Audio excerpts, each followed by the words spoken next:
came here. Ike is here twice. Hello, everybody. It's a Gin and Tonic show. I'm sick and Rob can't join, and we've got some technical issues here. So, you know, it's the usual chaos. I mean, we all know this. So what we're trying to do is trying to find a way of getting it organized and trying to get Rob in here, who is the master of proceedings today, because he's the one who's got the video, which he's going to present using a program which allows us to also transmit sound, which normally you can't do in YouTube, in Google Hangouts. So all I'm trying to do now is find the link where I can see this, which for some reason I can't. The Gin and Tonic show. So we can't do any of that. So I can't do. Ike, are you in the? Can you hear me? Yeah, I can hear you. I can hear you. Or Marshall, can you? You're on the phone. You can't go to the YouTube. Or can you send the link of the YouTube video to Rob? No. Oh, I got a video here. I can send it to you if you like. No. The link of the video where you are now, where you are watching the Gin and Tonic show. Oh, you mean the Hangouts, right? Yeah, but if you go to the YouTube channel. I mean, I cannot find it. I don't know why. I have to show the video because of technical difficulties. So Ike is the one who's doing that. Okay, Ike, can you say? I don't know. Can you hear me or not? Yeah, I can hear you. No, Ike. Ike cannot hear me for some reason. I don't know why. I can. Oh, you can. Okay, there's the video. Have you managed to send the video link to Rob? Because I cannot host the show and at the same time go and view it for some reason. Hold on, I'm going to send it to him now. Hold on. I think he's online now. Hold on. No, because then he would be inside the show, but he's not. Yeah, I don't know why.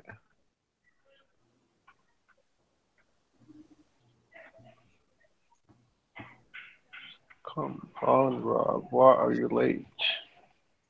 And the show is not being shown on the homepage for some odd reason. Yeah, I cannot find it myself. It is. Yeah, no, now it's showing. Okay, it wasn't there.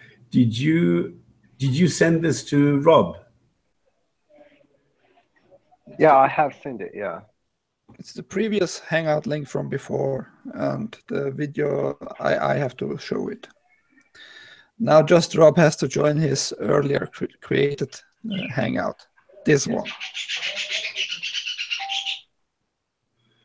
Okay. I don't know. So we've got the chat now. Just having trouble starting the Hangout. Okay. No. What is postponed is the original topic of pre-Islamic Arabia. It's me, because I didn't. Okay, I think doing the translation, and this is why we can't do the pre-Islamic topic today. So we thought of something else, and that is we're going to show a video, which we're going to go through and then comment on it.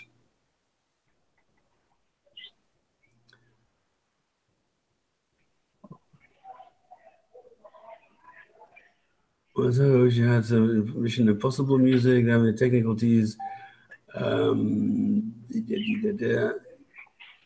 I don't know why Rob cannot join. Because a bit earlier we tested everything and everything is fine. I don't know what the hell is it. I think he's on Facebook now. He's on Facebook. I don't know why he cannot join. Well, I'm in my underpants and the vest. Absolutely, me too. What? I will not have it any other way. And my socks, of course. Knee long. Battling to start the Hangout. You got to do voodoo. I didn't do voodoo. I did do voodoo. I've just posted the Hangouts link on the chat. Oh, Raven just sent me a message. He wants the link. So, can I send it to him? Now, don't send people the link, because then it's going to be no, Raven. I'm talking about Raven. Raven just sent me a message. Let's first get the thing sorted. All right, but it's Raven. He want to join. Okay, but we don't know what we're going to do yet. Because if we need to cancel everything, hey guys, then you're causing Rob, I mean, here. where you been, bro? Yeah, it's been a real battle here. I'm not sure why. Where have you been? We've been waiting for you. You guys here now? Yeah. Yeah. So, Rob, Raven is asking me for the link, so can I send it to him? Yeah, that's fine. All right.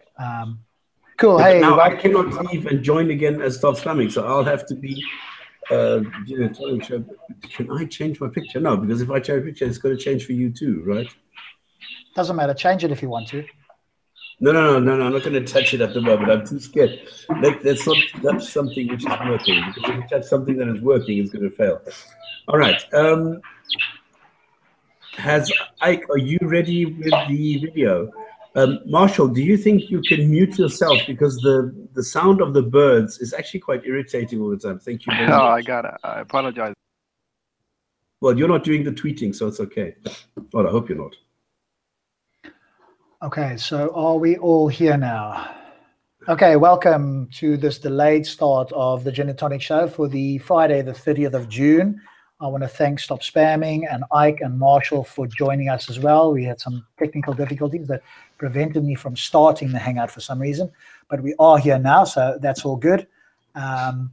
What we're going to do, the scheduled show that was going to happen today about pre-Islamic has been postponed until next week. Some of our guys have had trouble.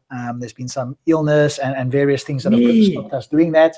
I take responsibility. It was me, really. It's all good. It's all good. So what we thought we'd do today is watch a video from Speaker's Corner, which hopefully Ike will be able to play for us. And then we'll just ask Ike to stop along the way, and we'll make comments through the video and see what we come across. So just to pre-frame it, this is a video with Darren Hamza, and he's talking to various people in Speaker's Corner. And he is obviously then sharing some of his views on various topics. So we're going to go through it and critique it. Hopefully you'll find it useful. If you want to add anything, please do so in the chat. Write a note there, and we'll stop it and pause and read your comments as well. So unless anybody else has got anything further to say, Ike, if you'd be so kind. Quick point. Yeah, go for it. Rob, are you familiar with a channel called Dower Digital? Yes. There was a video from 4 weeks ago with you and Hamza. It's just completely taken a piss out of you. I'm just going to read the title: Speaker's Corner, Indiana Rob and the Temple of Disbelief. Oh yeah. I thought that was quite amusing, actually. I didn't see it as a piss take myself, because obviously I think what's important is what the video I don't necessarily mean in a negative way. I mean, I laughed when I thought it was funny. Cool. All right. Now, yeah, I saw it. I thought it was amusing as well. All right, let's get started. So, Ike, if you would be so kind, sir.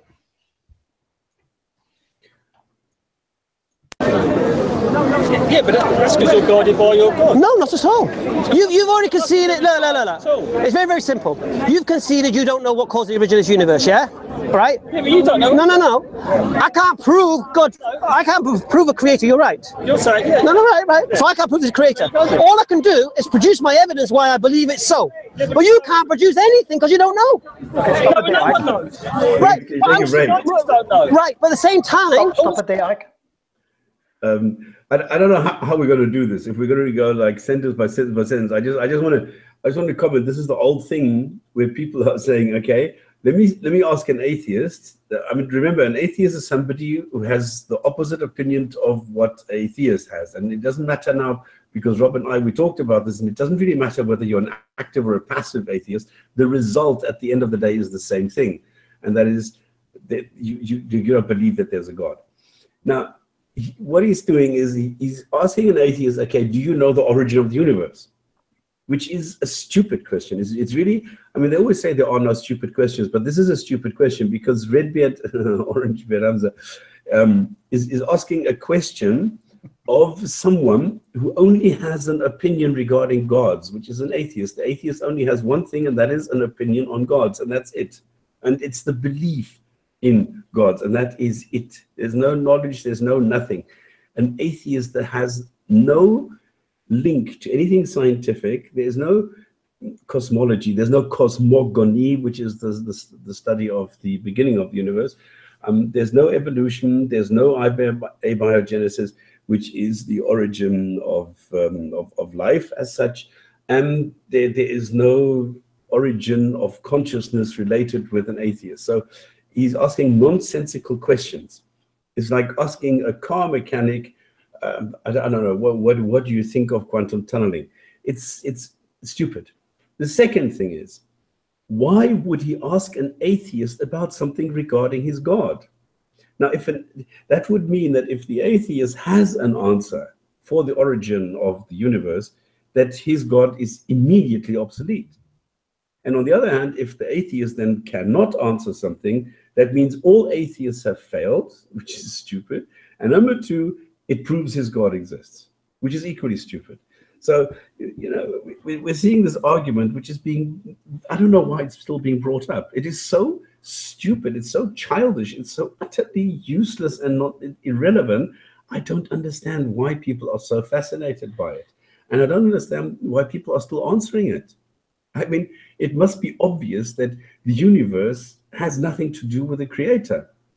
And if it does, then the creator first must be shown. You need to demonstrate that there is a creator before you can infer a creator, before you can actually make any kind of claim based on that creator. And this doesn't happen. So I just want to quickly set the scene here of why this entire conversation is totally fallacious, because he's raising issues with an atheist which are totally nonsensical. Okay, so I would agree to a point, and I'd also add that most atheists, if you ask them, would be naturalists. So we believe that everything in the universe is probably or principally from some kind of natural cause, whatever that might be. Even if we prove that ghosts exist, we would then call that a natural phenomenon. And so what he should be saying is, you as a naturalist. But of course, what he is saying is an atheist, because in his mind, atheist means naturalist. And so they do confuse the two, absolutely correct. But the other thing that he said here was that the quote atheist has got nothing. He's got some reasons, or he can produce evidence, but the other guy has nothing. And of course, that's not true. He's just said, I don't believe it. Now, if he spoke to myself, or he spoke to ideally Phil or somebody like that, there's a great deal of evidence that can be put forward to show that there's one or more possible hypotheses, and some of them is fairly well attested. And so nobody's saying that it's guaranteed, but we are saying that there are scientific hypotheses that point in different directions. And so that claim, from my point of view, is not true, that he's got nothing and Hamza's got something. Hamza's only got his claim to a supernatural deity, which is the cause of the universe. So my question here, if I speak to him again, would be, okay, what type scientific hypothesis have you got for God? Because all you'll hear them say ever is they'll try and borrow some science, or they'll fall back on philosophy. That's all they have. They don't have a scientific hypothesis that's got observations, mathematical equations, etc., that point in the direction of God. Whereas the naturalist has got that for various hypotheses. Or various models, exactly. Yeah. And to add on to that a little bit, I'd rather have somebody who is honest and says, I don't know, than have somebody who pretends he has something but doesn't really. Yeah, but no theist will say that. They should, if that's because that's the honest position. They don't know. And if pressed from a philosophical point of view, he would actually probably, I would say that Hamza would probably go, I don't know. And he kind of said it there. He said, well, I don't know either, but all I can do is present my evidence or my reasons, which is fine. But you can't at the same time say that the other guy doesn't have that. Yeah. But as you quite rightly pointed out, he's made the claim, and then so he needs to justify it. But if he asked me, Rob, what is your view on the origin of the universe? Then I would give my understanding of cosmology with the various scientific models. And I point towards inflationary theory as the most well attested, that most of the evidence points towards, although we don't know for sure. Okay, and I wouldn't even start playing his game. I would just say, I don't know. And now what? Because, well, once you do the I don't know, then of course it opens the doors for them to insert their version. Exactly. Which of course you and I know is problematic, but to viewers it sounds, well, you guys don't know. And the inference from this is that, well, if you don't know, you're not in a position to dismiss mine. That's the inference that he has said to me in the past, and he would say here, is that, hey, if you don't know, you're not in a position to say that you'll dismiss my claim, which of course is not true. We can dismiss your claim. Okay, so what we understand is right from the beginning, everything that is happening here is already wrong. Everything is wrong. The way that he asks the question, whom he asks the question, what the question is, everything here is already wrong. Okay, that's it. That's what I wanted to point out. It also comes back to the point I made a while ago on the show. I may not know what's true, but I know what's false. Yeah, that's, well, yes, to a degree, you're right. Yeah, yeah. Okay, Ike, if you could continue there, sir. So why have you chosen? Why have you chosen? I don't know. Because we don't know. It's as simple. It's the truth. No, but why are you stuck there? How will anyone ever know? I'm not stuck. What do you mean? Well, eventually we'll find out. Right. So why are you not looking at the counterclaim? What, God? A creator. Because it's just not on, is it? Why is it not on? Because it's ridiculous. Why is it ridiculous? Absolutely. Why is it nonsense? Why is it nonsense to believe there's a power that exists outside of the universe greater than anything that exists within the universe? We just said science dictates that. There's no proof for it. There's no evidence. There is proof. There's a power outside the universe created within the universe. We've proven that. Hang about, what have we proven? No, but you see what this. No, but what did he say? Well, we've proven something. What have we proven? What did he say? Exactly. These are the things that he puts in there. This is what I want to point out. The way that Hamza works is he inserts a tiny little sentence, like we've proven it, or this is what science tells us. And then he carries on very quickly. I mean, he's a very fast talker, and he camouflages the bullshit within that sentence. So he will insert a small little thing and then go to the bigger one, and then pretend later on that the first one has been established, which of course it hasn't. But people normally miss it because they miss the little side sentence and immediately go to the big one. And that's how this guy operates. And no, science has not established that. And no, there is no proof or evidence or evidences. They love this evidences. I don't know where they get that. Not at all.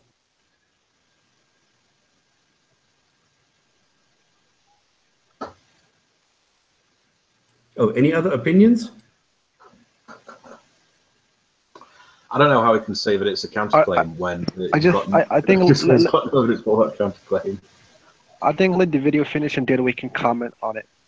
No, there's too much. It's 30 minutes. He makes so many claims, and just now when he turns to the girl, it's like every sentence is a lie. Yeah, and if we don't do it this way, you just know that we're going to... And it's like, if we don't do it this way, you just know that we're going to go back, and it's like, oh, I wish I'd have said something now, or I wish I'd have remembered that point instead. This is just easier. Is anybody we can discuss that all chat? at one time.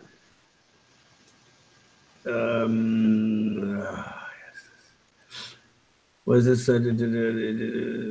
because I can't watch the chat at the same time? That sounds awesome. Yep, I was looking forward to look at his arm mannerism. Oh, okay, yeah, you can see that. Here's the link. Thanks. He's breathing heavy. I hope this will be. Love you, kiss, kiss, not for Fatima. And love Hangouts, Google, you're welcome. Jesus, are we flirting here? Bullshit baffles brains. Ready? These Dawa guys are performers. I mean, that's it. They, on a script. They go on a script, and that is all they know. They go to some Christian apologist. They take some ideas from them, and then they go and apply this to Islam. And then they create this thing in their mind, a step-by-step approach. And this is the number one thing you need to do at the beginning. This is what I said to Professor Krauss. You need to get Hamza off his script. And it worked beautifully. And that is what you need to do. Body language, I love everybody. Even oh my God, no, I don't love Hamza. I'm sure Hamza loves you too. Oh, yeah, I'm sure, yes. Okay. That's funny, isn't it? That's orange beard versus reality. There you go. Yeah, but you see, the thing is also that the guy in the mauve or what maroon or whatever shirt, he's not used to this. He doesn't know all the arguments. And he doesn't know how to counter them, and he doesn't know that he has to like categorically deny everything that is being said here and immediately show, no, it's not true. Otherwise, provide your evidence. If you can't provide your evidence, shut the fuck up. That's how easy it is. But he's trying to be polite. I'm still not clear on what Hamza's claiming we do know, because he just said we know such and such. What did he say? He said that we do know that there are gods, that there is something, some entity outside of the universe. That's bullshit. Of course it's bullshit. But you see, you are the one who's going to pick it up. Somebody in Speaker's Corner and Hyde Park will not hear this, especially if they're not trained to hear these things. Yeah, it's also difficult when you've got a crowd around like that as well to pick up on every single thing. Plus, he does interrupt a lot, so he doesn't let people finish. And it's coming across quite forcefully, which you don't see necessarily in the video. But when you're standing there and there's a big crowd, it's not so easy to think on your feet and to catch every single thing. With multiple of us here where we can stop the video, a lot easier to point stuff out. Yeah, but this is what I think we're doing. We're pointing out what others should see, can see, if you apply critical thinking. Yes, and you've got the time to sort of pick it up because, you know, if you're very skilled at it, then obviously you can do it. And the better, you know, the more you do it, the better you get at it in a live situation like this. Cool. Okay, Ike, if you go ahead, sir. Evidence or proof for your claim whatsoever, and you know that.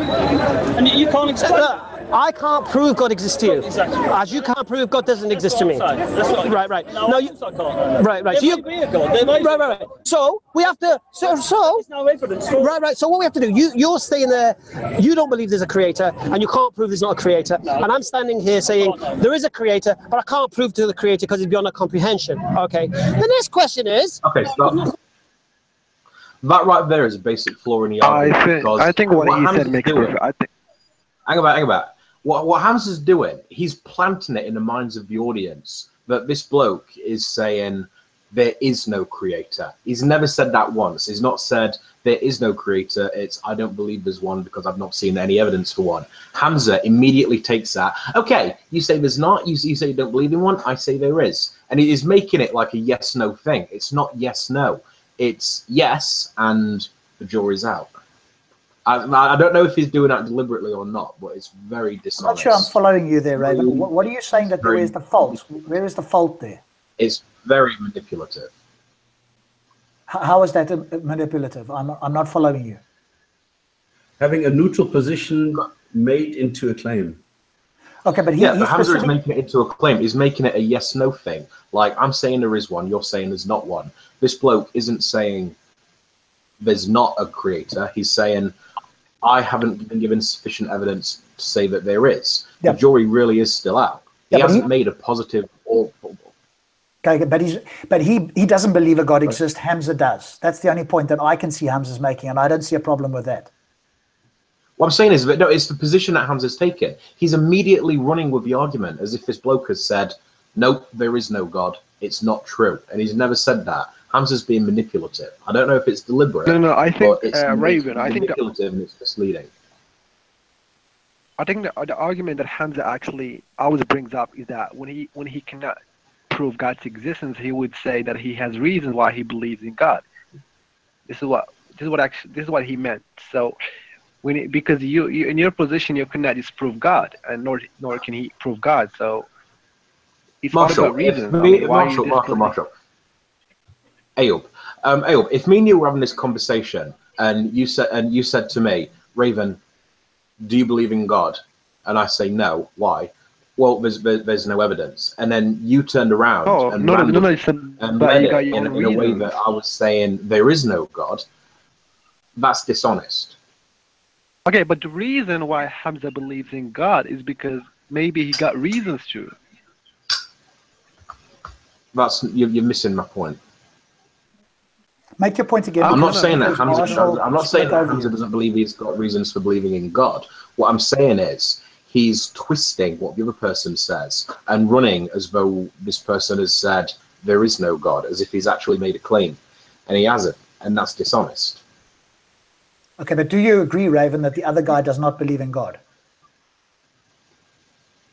Well, I could be lying, but that's what he says. But that is what the other guy said. So I'm not sure that what you're saying is entirely. I think you're stretching it a bit further than I would. Hamza is not saying that the other guy says there is no God. What Hamza, as I heard it, what Hamza is saying is the other guy says he doesn't believe in a God, which is I'm fine with that. That's right. Yeah. Can you go back 10 seconds, maybe?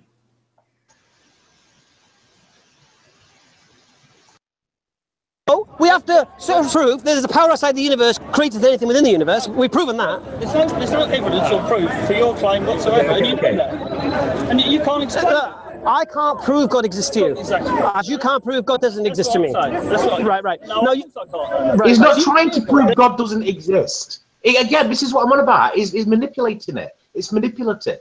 He's leading with this claim that this bloke never even said. No. There is no manipulation here. It's what he says makes perfect sense because what he said actually makes perfect sense because you cannot disprove God. No. That's not the point. That's not the point. The point is that what he's not saying, okay, you don't believe that a creator exists. He says, so there's no creator. And then he says, I have reasons why I believe that there's a creator, and you don't have any reasons why there's no creator. And that's not the point. That's not the point. The point is that the guy says, I have no reasons to believe that there is a creator. And that is very different from saying, there is no creator, according to you. And that's not what he's saying. Right, and Hamza's reacting as if that is what he said. It's how he's leading the conversation. But this is exactly what I'm saying, that he inserts these little fragments of a sentence, which he then takes as a given, and he bases his further arguments on that. Okay, let's go to the next one. Right. So we have to. There's no evidence. Right. So what we have to do? You're staying there.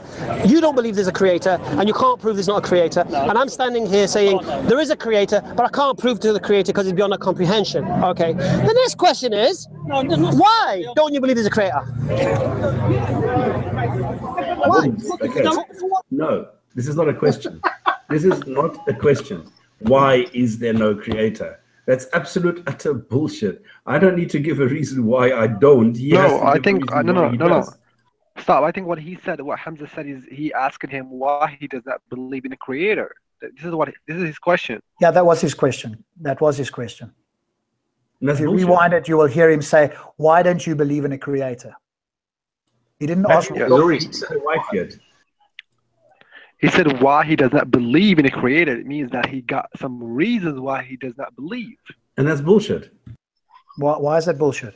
You don't have to I have don't that. think it's bullshit. The bloke he's talking to has already said why. That's it. That right there is all that he has to say. That's true. You could just stop at that point. You could just say, I don't have any good reasons or evidence. That's enough of a reason to reject a supernatural claim. Correct. Exactly. You could add more if you wanted to, but you don't have to. I would add more if somebody wanted me, but then I know why, apart from that reason why. I think there's positive reasons not to believe in it. But another atheist would go, hey, you just haven't given me good reasons to believe. That's absolutely sufficient.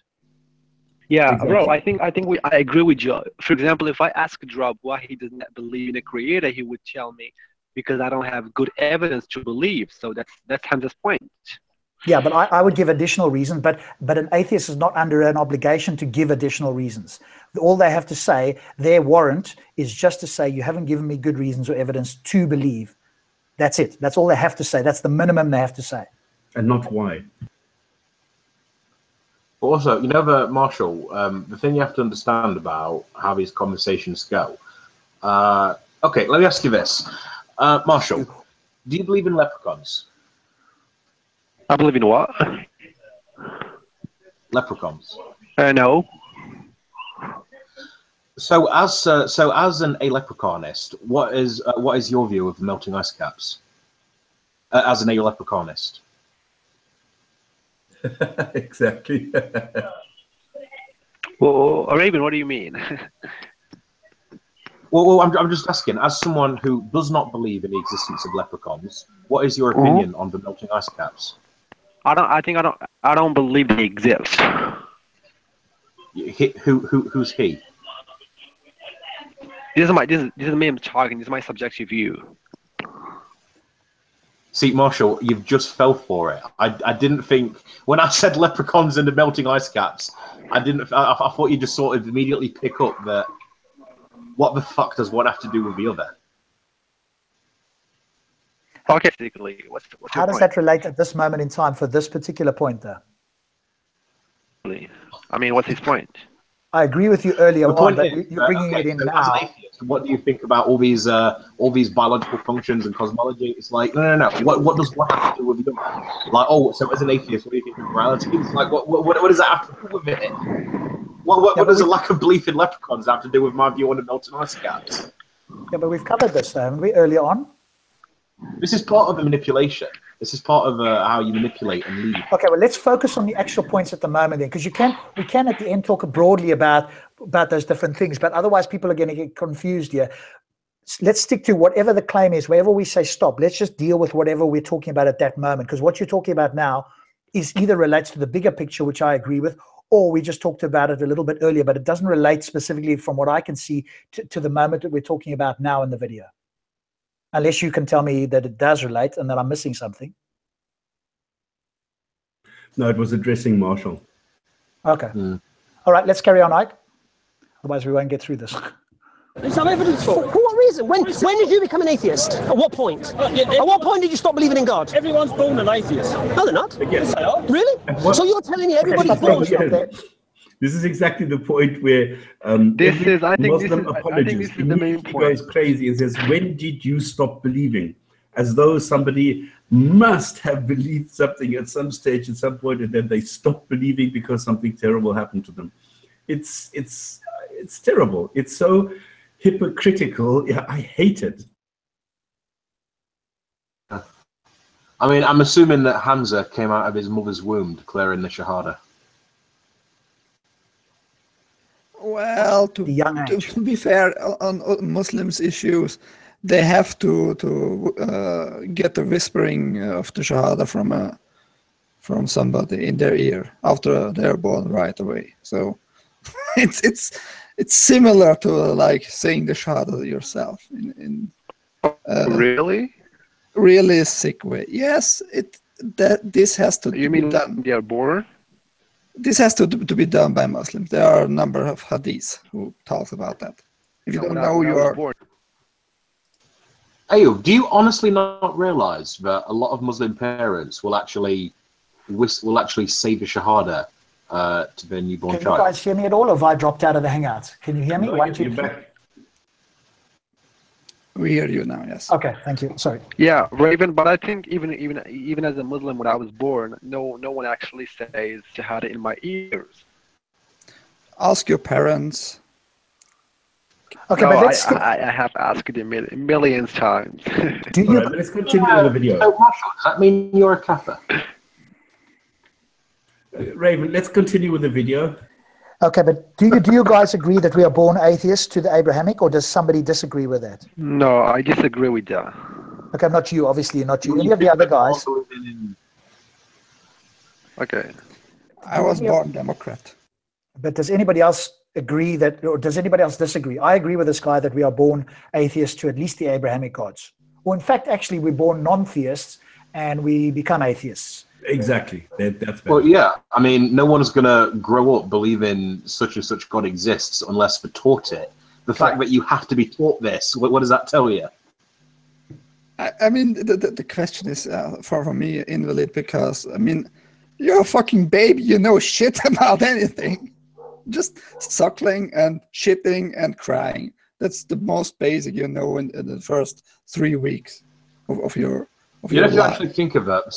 If you actually think of the psychology of a newborn and how particularly they don't actually realize the first few months that they're actually like a separate entity to their mothers, and like considering that mothers are usually primary carers and life source, I'm fairly certain that if you were to ask an actual baby, what is God, they'd probably say mother. Yeah. You need to first explain that God is something great and wonderful. Okay, so I think we all agree, apart from Marshall, and the only reason Marshall or any Muslim would object is because they want to obviously try and claim the innate fitra, which I think we've dealt with. That's a no-go as far as I can see. Nobody's in there is able to make that claim. So, you know, we can dismiss that with all the evidence that we've talked about over the last few months and weeks, and the videos I've done and Stops has done and everybody else has done. Nobody can legitimately claim the fitra with evidence. They can make the claim if they want to. There's no evidence for that. So, you know, that's out the window. So that's the only thing that he could object to, really, which let's hear if he actually does. Okay, and the thing is that I just wanted to point out that this is the way that it is being shoved underneath the conversation where people are being shown, well, you are actually lacking something. You stopped doing something. You know, it's an emotional trap set for you that you feel inferior if you do not believe in the Islamic God. Well, that's the interesting thing, because what the Abrahamic religions do, they purposefully dig out this hole in you, put themselves in it, and then it's like they can't understand that other people don't have that hole, because it's like, you know what I mean? The religion digs that hole to put itself in there so that you need it, so you rely on it. And it's like they think that everyone has that hole. No. I never had that piece of me dug out in the first place. Believing in God? Yes, exactly, yes. Are you serious? What? A baby is born not believing in God? Until you Do you not realise not believing in God is a choice? No, Do you understand that? not. You choose not to believe. Oh, stop it. What a fucking moronic statement. So, Marshall, when did you make the choice to not believe in leprechauns? No, I think what he actually meant, because when you were born, you had no idea about whether God exists or not. But after you reached, You don't even have a concept of God. Hold on, Raven. What he actually meant after Marshall. you reached the age, hold on, Raven. After you reach the age Marshall. of 8 or 9 years old, then you decide to become atheist. Marshall, Because you've had this because conversation before. Belief is not a choice. No, I did. You're the one who made the choice to be atheist. No, Marshall, we've had this no. conversation. You agreed with me that belief wasn't a choice. Did you No, choose Raven. not to believe in Raven. dragons? Hold on, you're not allowing me to finish. Marshall, I'm did you saying choose not to believe in dragons? No. Exactly. Okay. No, Raven. I'm saying when you were born, you had no idea about what is God. After you reach a particular age, then you decide to think and become, more conscious of what you're doing. And this is what Rob was just explaining. So that's not considered to be a choice. You don't choose what your beliefs are. You either believe something or you don't. You don't choose it. So when you were born, you did not make the choice to become someone who is not a theist. I also didn't make the choice to have blue eyes or be 5'10" or be straight or be born in England. I didn't choose any of these things. Did you make the choice to become someone who does not believe in God? No. So you were born So you're saying you were born an atheist, right? Everyone was born an atheist. Oh, you see, I don't agree with you. Anyways. No, So Marshall, you don't agree that you have to be taught this? Let's talk about the video. So We've been through all let this. me just very quickly, Marshall, let me ask you a question. Why is it that in countries where non-belief is common, why is it that children who do not live in a family where people talk about God, why do they have no concept of God? Why do they only hear about this thing called God, the Creator, when they go to school or when they, I don't know, meet a child who has religious parents? Why is it that until that point they have no concept of it? Okay, they could have a concept of God in their minds, but it's not necessarily to believe in one of those Abrahamic faiths. I mean, they could be believing in God, but it's not necessarily to be a part of those Abrahamic faiths. I had no belief in a God whatsoever when I was very young. Like my first introduction to the idea of a creator or a God, it was when I was 5 years old, when my first day at school. And no, Raven, when you were at the age of 5, you were not conscious enough to know what you believe. That's not the point. It's about when the consciousness, when you have a good level of consciousness, then you become more aware of what you basically is. No, it's when you grow up, you meet people that have different ideas, and you're either convinced by those ideas or you're not. So when you were like at the age of 6, you had fully knowledge of whether God exists or not. No, that's not the point, Marshall. The way that it works is you are born as a non-believer. You don't understand the concept of a God. Then at the age 4, 5, 6, you understand that there is this thing called a God, but you don't really understand it. Then 7, Then 8, 9, you dismiss all the other things like Father Christmas and Easter Bunny and things like that. Then when you go into puberty, that is when you develop consciousness, and this is when you start thinking about things, and that's when things start making sense or they don't. So before it is instinctive. Otherwise, when you are in puberty and you develop your own consciousness, when you develop your own personality, that is when you start rationalizing the concept that you heard before, whether it makes sense or not. So there are different stages of gods. Okay, but you cannot categorically say that a person is born as an atheist, because you don't know. I was born an atheist. We've corrected that. We've corrected that. You do not understand. You don't belong. I mean, you don't. When you are a baby, you don't belong to atheism or theism. No, that's what Marshall. We've belong to atheism. Atheism is not actually a theism. There is no such thing as the atheist religion. There is no such thing as the atheist holy book. There is no such thing as an atheist priest. You cannot belong to atheism any more than you can belong to a leprechaunism. But you're talking from a conscious perspective. But when you were a little baby, you had no idea of what you're basically are. You just be a kid. I mean, you have no idea whether God exists or not. So after you grow up, then you realize that people have some concept of God, and then you look into it, and then decide if God is really real or not. Okay, we've just explained this, I think. Everyone is born. No. Do you understand? Atheism is a choice. Your parents teach you religion when you go. Do you understand that or not? Do you understand that basic logic? My parents do believe. Do you understand that basic logic? You choose not to believe in a creator. It's a choice. Yes, you do. The evidence is not there to believe in a creator. You're a baby. You're a baby. How can you have choice? You choose to believe in religion. You're a baby. How can you have choice? You choose. Human beings are born atheist. How can a baby be born not believing in God? Because there's no evidence for it.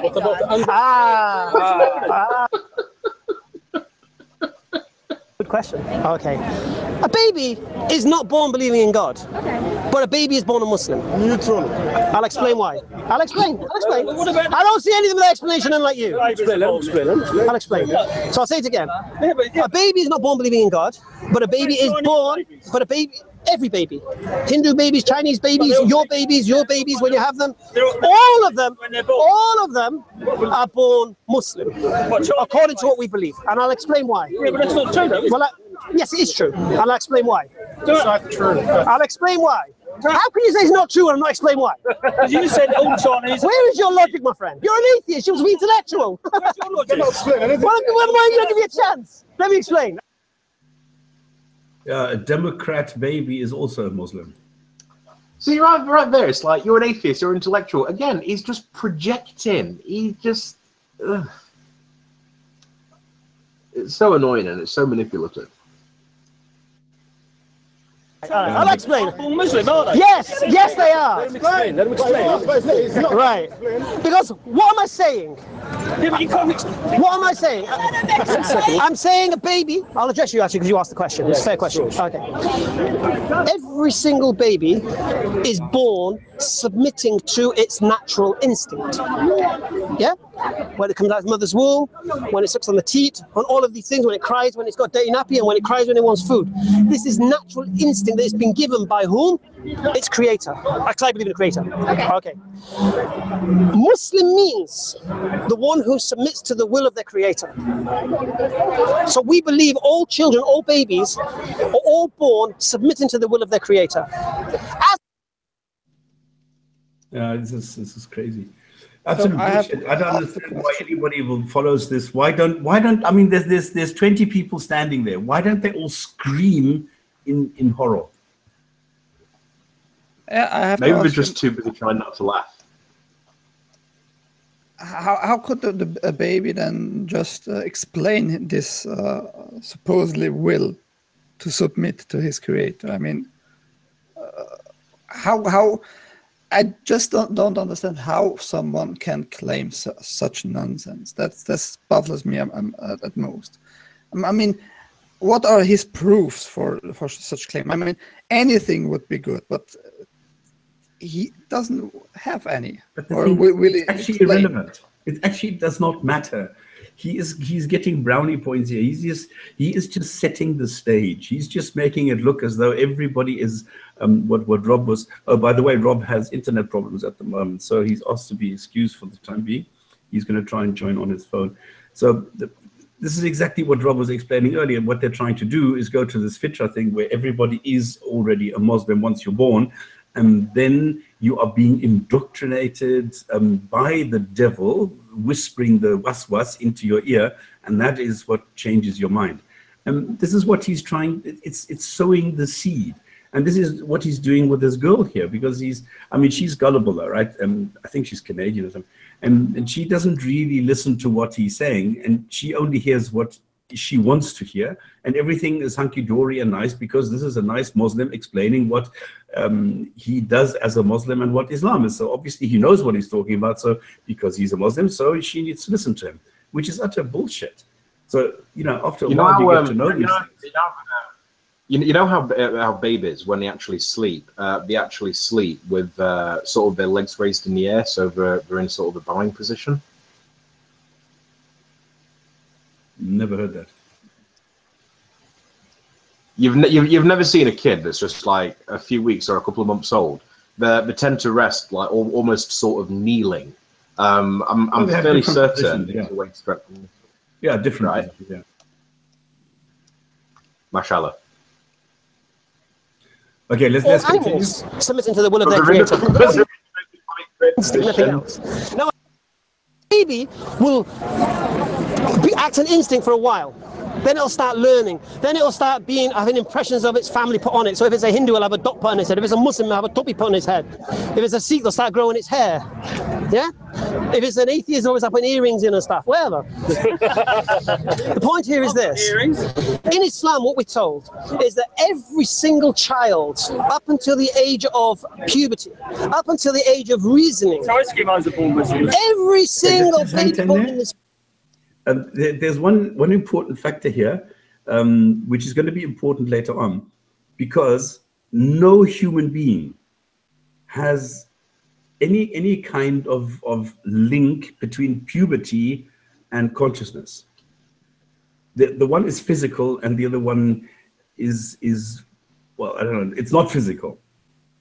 So it's the psychology of a baby or the psychology of a human being is not necessarily linked to puberty, because there are girls. I mean, there was one in Brazil now, a girl of 5, which had puberty, which had the first menstruation. The what is it? The menarche, and this has nothing to do. She is not in a psychological condition to have a baby. She's not in a psychological condition to have a family. She's not in a psychological condition to have a husband or things like that. But according to Islam, if you bleed, then you have all these things as a girl ready for you, which is absolute nonsense. And this is what he's saying here. If you have reached puberty, then you are also psychologically ready for life, which is absolute nonsense. Well, there's actually a condition called precarious puberty, where like a newborn has a period. Not precarious puberty. Is it? I think it's precarious menstruation. That's what I was talking about. Like a 5-year-old suddenly has menstruation. I mean, it's crazy. No, I'm talking like a baby. The earliest I know is 5.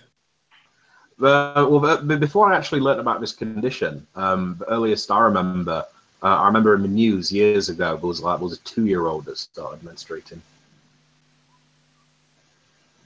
But no, you can actually be like quite soon out of the womb with this precarious menstruation thing, and yeah. day, up until so forget baby. So why not Christian? Every single child, because babies are not born believing Jesus died for their sins. That's why. And you have to believe that to be a Christian. Babies don't believe that. Why are they born Hindus? Okay, because as Hindus you have to believe in Vishnu and Krishna and Ganesh, and they don't believe that either. So what makes you right and them wrong? Right, because they are born submitting to the will of their Creator. They are born submitting to their instincts. Why are you right and the others wrong? Do you believe babies are born believing Jesus died for their sins? Of course not. Right. Do you believe Can you stop? Again, it's so difficult to debate these guys because they are so slippery, and you need to be trained to actually hear this. Because remember, he asked the guy, listen, do you believe that a baby will admit Jesus and blah blah blah? And then he asked him, what makes you correct? What is it that makes you correct and the others wrong? And then he never answers the question, even though I remember the guy asked him 3 or 4 times later on. He will never answer the question. He will always go to him, do you believe that? Making him look ridiculous, you know, making it funny. But he will never answer the question. I would have just, like, if that were me, my instant reply would have been, well, do you think a baby is born believing Muhammad flew to heaven on an Arabian version of Pegasus? Yeah, exactly. Because it's equally hilarious and ridiculous. He's born believing that Ganesh had his head cut off and put an elephant head and all that business on it. Do you believe that? Do you believe that? Do you believe babies are born believing Moses parted the Red Sea? No, right. If I can continue with the lady, I'll come to what you're saying. So all babies, even her, do you have children? Do you have children? I have lots of grandchildren. How old are your children? Oh, you don't have any children? Oh, inshallah. You have children. You will have. When a child is born, it'll be a Muslim. Okay. That's what I believe. And when I say be a Muslim, it's not going to believe the Quran is the word of God and believe Muhammad is. No. I say submitting to its will. Submitting to the will of its creator, the one who created it. Just as a bird, when it hatches from its egg, it submits to the will of its creator. Just as a salmon swims upstream, it submits to the will of its creator. We'll stop the video. Is anyone else creeped out by this? I mean, it's like, oh, your child is going to be born a Muslim. It's born a Muslim. It's like he's instantly putting that claim on it. And this, like, him going on, like, it'll be born a Muslim. You have a child. When you have a child, it'll be born a Muslim. I mean, this is creepy. And have you had babies? No, but you will have. Everything is stereotype. And it's creepy as well. I mean, you just got to imagine how Hamza would react if some Hindu came up to him and said, oh, you know, if you have a kid a couple of years from now, it's going to be a Hindu. Your kid's going to be born a Hindu. And Hamza's going to be like, what the fuck are you talking about? And I've got to imagine Hamza, like, if he really thinks about it, will be very disturbed by that. But because he's the one saying it, yeah, it's not clocked for him just how creepy that is. I mean, it really is, like, really kind of supremacist. It's just disturbing.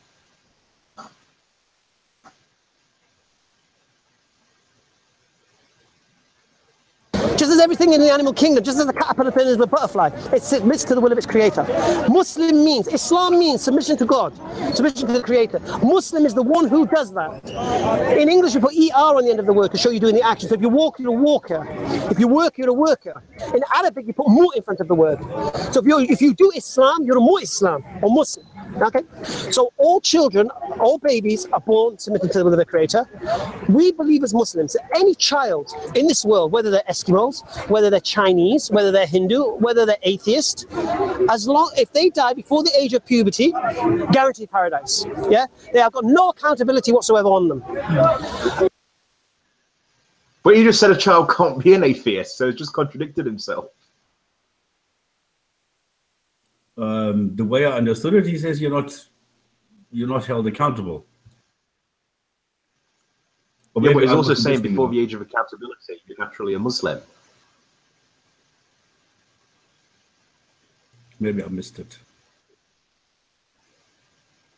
Well, isn't that the basic point? No, I think it is meant well. You can say as a child something. You can claim something you are, etc. But God will forgive you as long as you are not in puberty. So that's what basically he says. Even if you say you are an atheist as a child, you are too stupid to claim such things. That's the the most basic thing. You're not here. really one. You're just repeating what your parents have told you. No, not even your parents, but you're misguided. You know shit about the world. God will forgive you for your childish behavior. That's basically what he says. When they reach the age of understanding and they get to choose for themselves, but then accountability comes on. That's when the religion kicks in. So if they were brought up in a Christian family, that's when they become Christians. If they're brought up as an atheist family, that's when they'll become atheists. If they were Hindus, they become Hindu. Do you get me? Yeah, that makes a completely logical argument. It totally makes sense. The only argument here is... Is she kidding me? Is she kidding me? Is she joking? Is she doing a bit? It's a totally logical argument, and it so totally seriously makes sense. Fuck off! Yeah, but that's why I said in the beginning, she is gullible. How is that logical? In a way, it is. I mean, it's just playing along. Like, okay, from your point of view, that's logical, or No. In a way, it is logical because if you commit a crime as a child, you will be not as responsible as an adult by law. Yeah, that's right. I think exactly. I think from the Muslim perspective. Well, maybe this woman understood what he was saying in a way that I didn't. Yeah, Raven. I think from the Muslim perspective, when a little baby is dead, he's not going to be held accountable for his actions because he's still a baby. Isn't it part of the standard sunnah that you're held accountable at the age of 7? No, when you're mature enough, then you're accountable for your actions. What am I thinking? Am I thinking the parent thing where if the kid is below at the age of 7, you're not conscious enough. If they're 7 and older, they're given to the dad. I might be thinking. No, maybe when you reach the age of 16 or 17, then you're become more mature of what you're doing. Oh, careful, Marshall. Careful. Carry on with this line of thinking, and you'll be creeped out that Mohammed fucked a 9-year-old. But the thing is that if you go and you are born in Saudi Arabia, for example, you are being circumcised for whatever reason. So how are you going to explain that? Are you going to be uncircumcised if at the age of 15 you decide, nah, I'm not a Muslim? And the other way around, if you are an atheist and you at the age of 15 you decide, I want to be a Muslim, are you going to be circumcised at the age of 15? How does that work? So these things, they simply do not make sense. The same way, I think Christopher Hitchens was the one who said, you do not have a democratic baby. You don't have that. You can't go and take a baby and say you have some sort of ideology which is built into you just because the parents have it. That doesn't work. Like, I have a very different attitude towards politics than my father. So I was not indoctrinated in that way. So it's not true that it's automatic. I'm just picturing you as like 15 and your dad's like, go to your room. What, you're sending me to my room because I'm a Tory? Yeah, exactly, yeah. So I have to bring something else up here because it pisses me so damn off. Marshall, you piece of shit. I was talking and you interrupted, and I told you in the chat, you don't have to interrupt me again or I will mute you every time you're talking here and make you live here. So do you get that? Do you get that? Okay, but you're actually. Do you get that? Yes or no? Do you get that? You're actually stupid as fuck. Do you get that? You're being rude, so shut up. Can you stop the personal stuff here? Please, come on, guys. Let's go with the video. Yeah, it becomes personal because I was in the middle of my sentence and he interrupts every time. Yes, not only me. You will know that. I do too. Yeah, but the problem is that was not meant. Like now. That was not meant. Like now. Just shut up. That was not meant. Come on, Ike, chill. Everybody does it. Come on, we're all guilty here. So let's not take this too serious. Yes, we all interrupt each other. We're all bad boys in this. We are not in a debate club here. And that is the way that it is. It's No, not I about think- I the think he- bad no, no, boys. no, he It's thinks- not about he bad thinks- boys at all. no, The he problem thinks- is he does that to everybody, and we don't do that to everybody. And it's just, He thinks he's I mean, cool. we're very calm here, very easy, just talking, and he interrupts like always he does, and just nobody can make a real sentence. The reason, because you're talking shit. This is why. Oh, goodness. Come on, guys. Can you guys hear me now? Am I back? Yeah, you're back. Okay, please wait. Mute yourselves when you're not speaking. Marshall, you as well. And then wait for the person to finish. I know sometimes we want to talk over each other because somebody's made a point that we think is crap. Wait for the person to finish. If they're going into a monologue, that's different. But wait for everybody else to finish. I know Raven and sometimes Marshall have got a delay, so they just keep talking over people. But try and listen as best you can so that we don't talk over each other. Go for it, Ike. Right. Which is fair. Logic makes sense. And he's accepted he can't prove there's no creator. I can't prove there is a creator. Yeah, so then. No. Then the next question is, why doesn't he believe there's a creator, and why do I believe there is a creator? Yeah. That's a nice logical step. Let's carry on. So why don't you believe there's a creator? There's no evidence. But that's not a reason not to believe in something. Of course it is. Okay, what's the nature of this creator? Okay, what evidence would you accept? Well, if God parted the clouds now and came down and said, yes, I am God, then yes, I believe. You believe? God. Probably, yeah. Why don't you believe in purple elephants from outer space? You believe in people out of outer space? No, Why should I? you? So there's a classic one of him trying to shift the burden of proof. So why does the other fellow not believe? Because there's no good reasons or evidence. And his response is, no, that's not a good reason to believe, not to believe. Of course it is, especially supernatural claims. Unfortunately, this guy comes in with the yellow. I know what he's trying to do here. He comes in with the yellow elephant thing now to show that, you know, it's equally absurd, which it is. But this now goes off in a bit of a tangent now. But he's obviously, and everybody here would agree, that you don't need a reason other than no good reasons or evidence. That's all you need from an atheist position when you're getting a supernatural claim. That's all you need. But what the guys in the park are doing, and I think some of you guys have mentioned this, is that they are trying to shift the burden. And so now the onus goes on to the atheist to demonstrate all their reasons. They don't have to. Now I would, but not everybody has to. And I think we've got to be very careful of doing that and say, hey, that's all I need to do. You haven't given me good reasons or evidence. And now what he does, this is a famous thing in the park. Now what he does is he goes, what reasons or evidence would you accept? Okay, now most atheists are not prepared for this. And so they would go, oh, I don't know. And one of these two guys will in a moment say, you know, if the sky parted and God came down or something like that. And what the Muslims now are trying to do and have been taught to do is what they want to infer here is that we are unreasonable. There's no evidence that we would accept. Because what you'll hear said now, because I've watched this video already, is, hey, we could be on drugs, we could be, you know, it could be an illusion, it could be all of these sort of things. So, you know, would you really accept it is the underlying claim there. And so I want to hear from our other panelists here.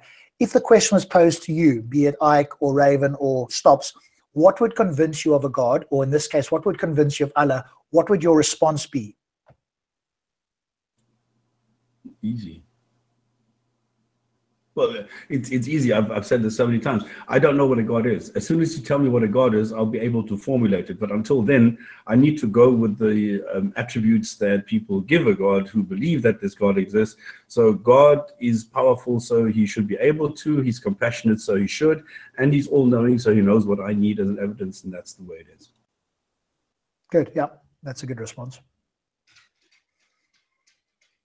You know, you can also use the one from that Ozzy used, you know, which is, you know, an extremely high bar. So if you looked up and the sky rearranged itself and we could observe that and record that around the planet, and everybody that looked up could observe this, as well as the particles, if we now looked under a microscope and each particle said made by Allah, for example, and we could confirm this, and we had a supernatural intervention with Allah, each one of us, and we turned to each other and we went, hey, Stops, did you hear the same thing? Yeah, I heard the same thing. That was Allah, and he was telling me that the Qur'an was true, and he was pointing out the verses, etc. And this could be multiply confirmed across the planet.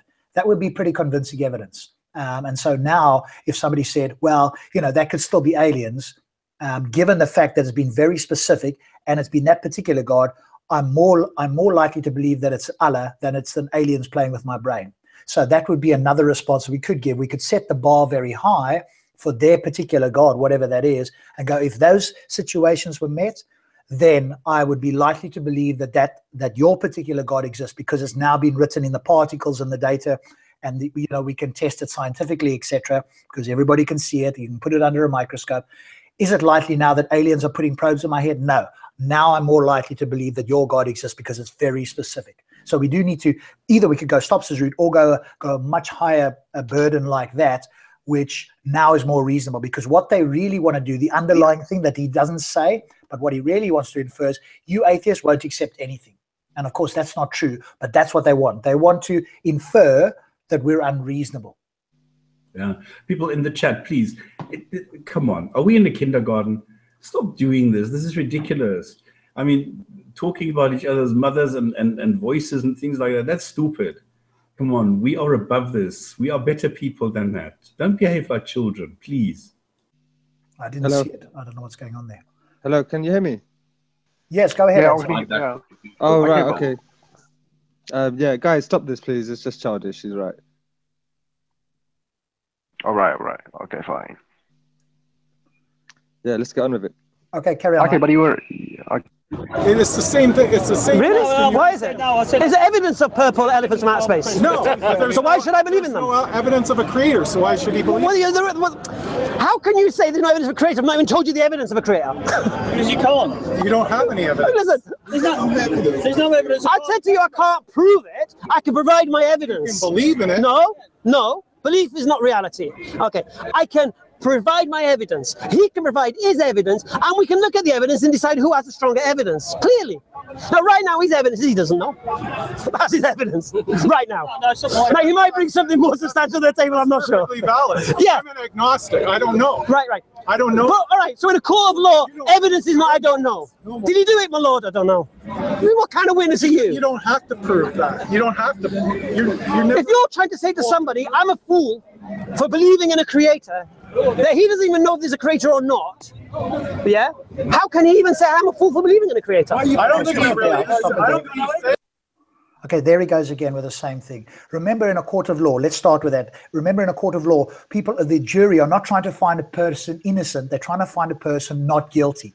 There is a difference, because you can't necessarily know that a person is innocent. What you can do is look at the preponderance of evidence and go, there's not enough evidence here, therefore I find the defendant not guilty. It's the same thing with God. We don't find God guilty of existing. There's not enough evidence. But that doesn't mean that we think that a God absolutely doesn't exist. But that's the point here, is that he's going that particular route with these guys.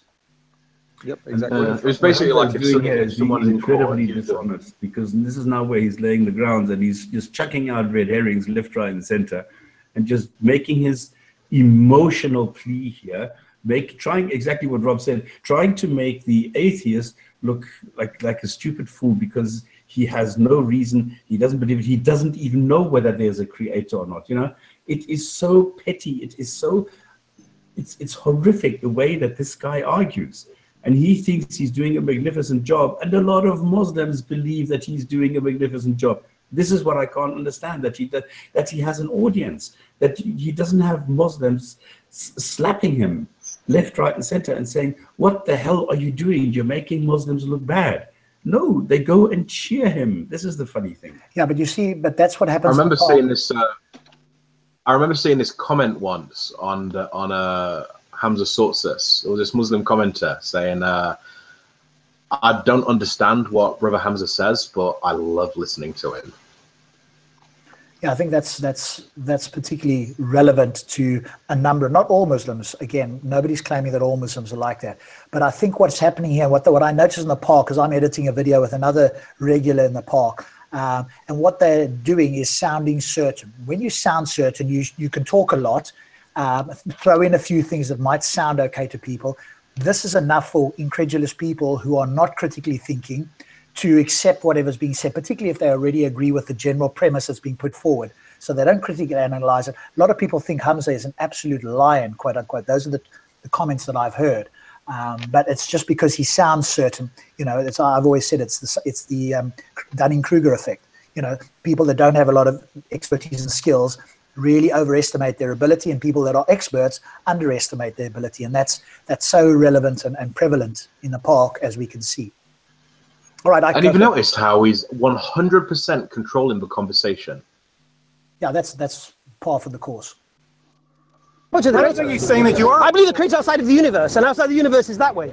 Is it? Well, it's not that way, is it? I don't know. You're telling me. Going back to my point. So your claim is there's no creator. My claim there's a creator. So I'm asking you, from all these people here, what evidence do you have that there's no creator? And your answer is, where is he? Where is he? Where is he? Where is he? Right. And then I ask for the evidence you'll accept, and the evidence you'll accept is that they're part of the clouds. Yeah. This is exactly what I was talking about before. He's controlling the conversation, and it's dishonest from the start. It's manipulative.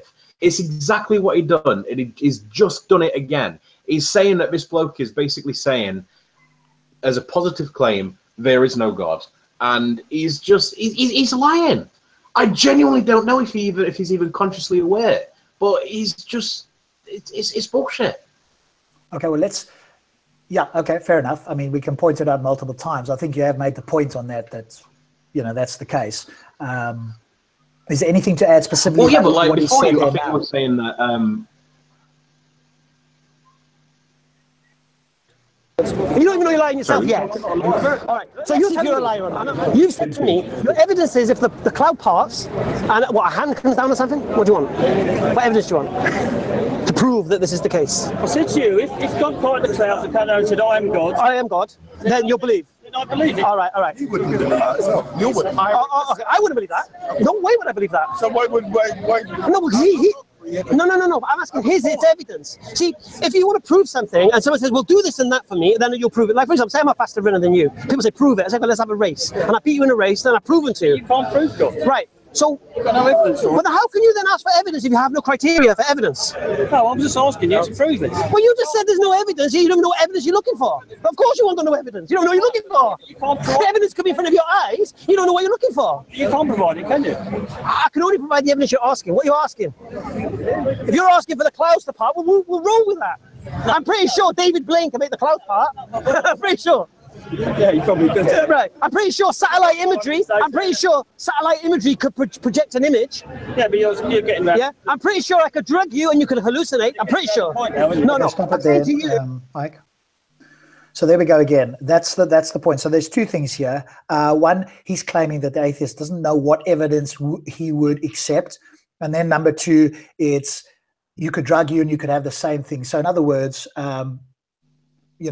We'd be unreasonable. We wouldn't accept it. Our first point of call is we'd claim that we've been drugged or we're under hallucination or whatever the case may be, and that what evidence would you accept? So I guess the question is to the panel now, to my non-believing panelists here, what evidence would you accept? So if that question was posed to you guys, just that particular question, and Hamza said to you, Raven, Stops, Ike, answer, what evidence would you accept for Allah?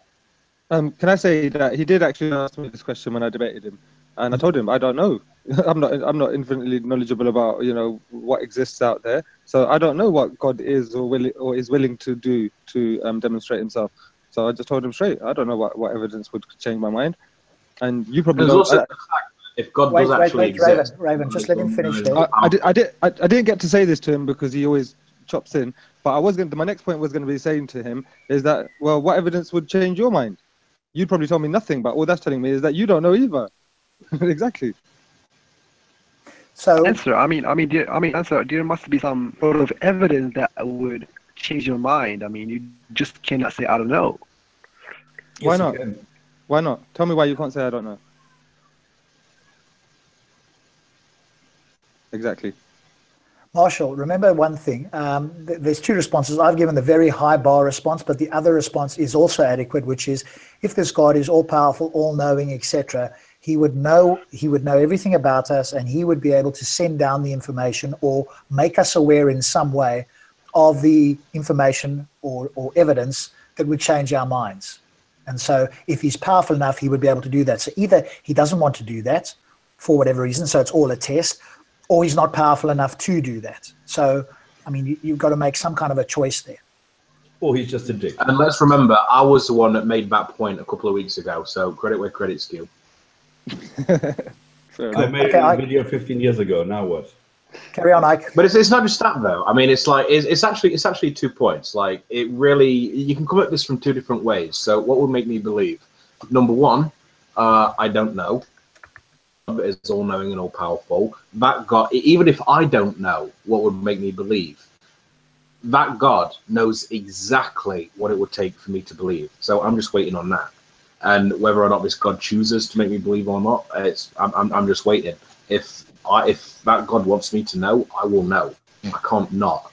But another one is things like one of the examples I gave a while back on the show was if on the planet, no matter what, young, old, male, female, gay, straight, Arab, non-Arab, deaf, blind, every single person on the face of the earth opened the Qur'an, even if they couldn't read Arabic, even if they couldn't read at all, if every single person, every human being, no matter what, on the planet could open the Qur'an and read it perfectly, that I would probably accept that as a miracle. Yeah, as a miracle. Does it prove God? No.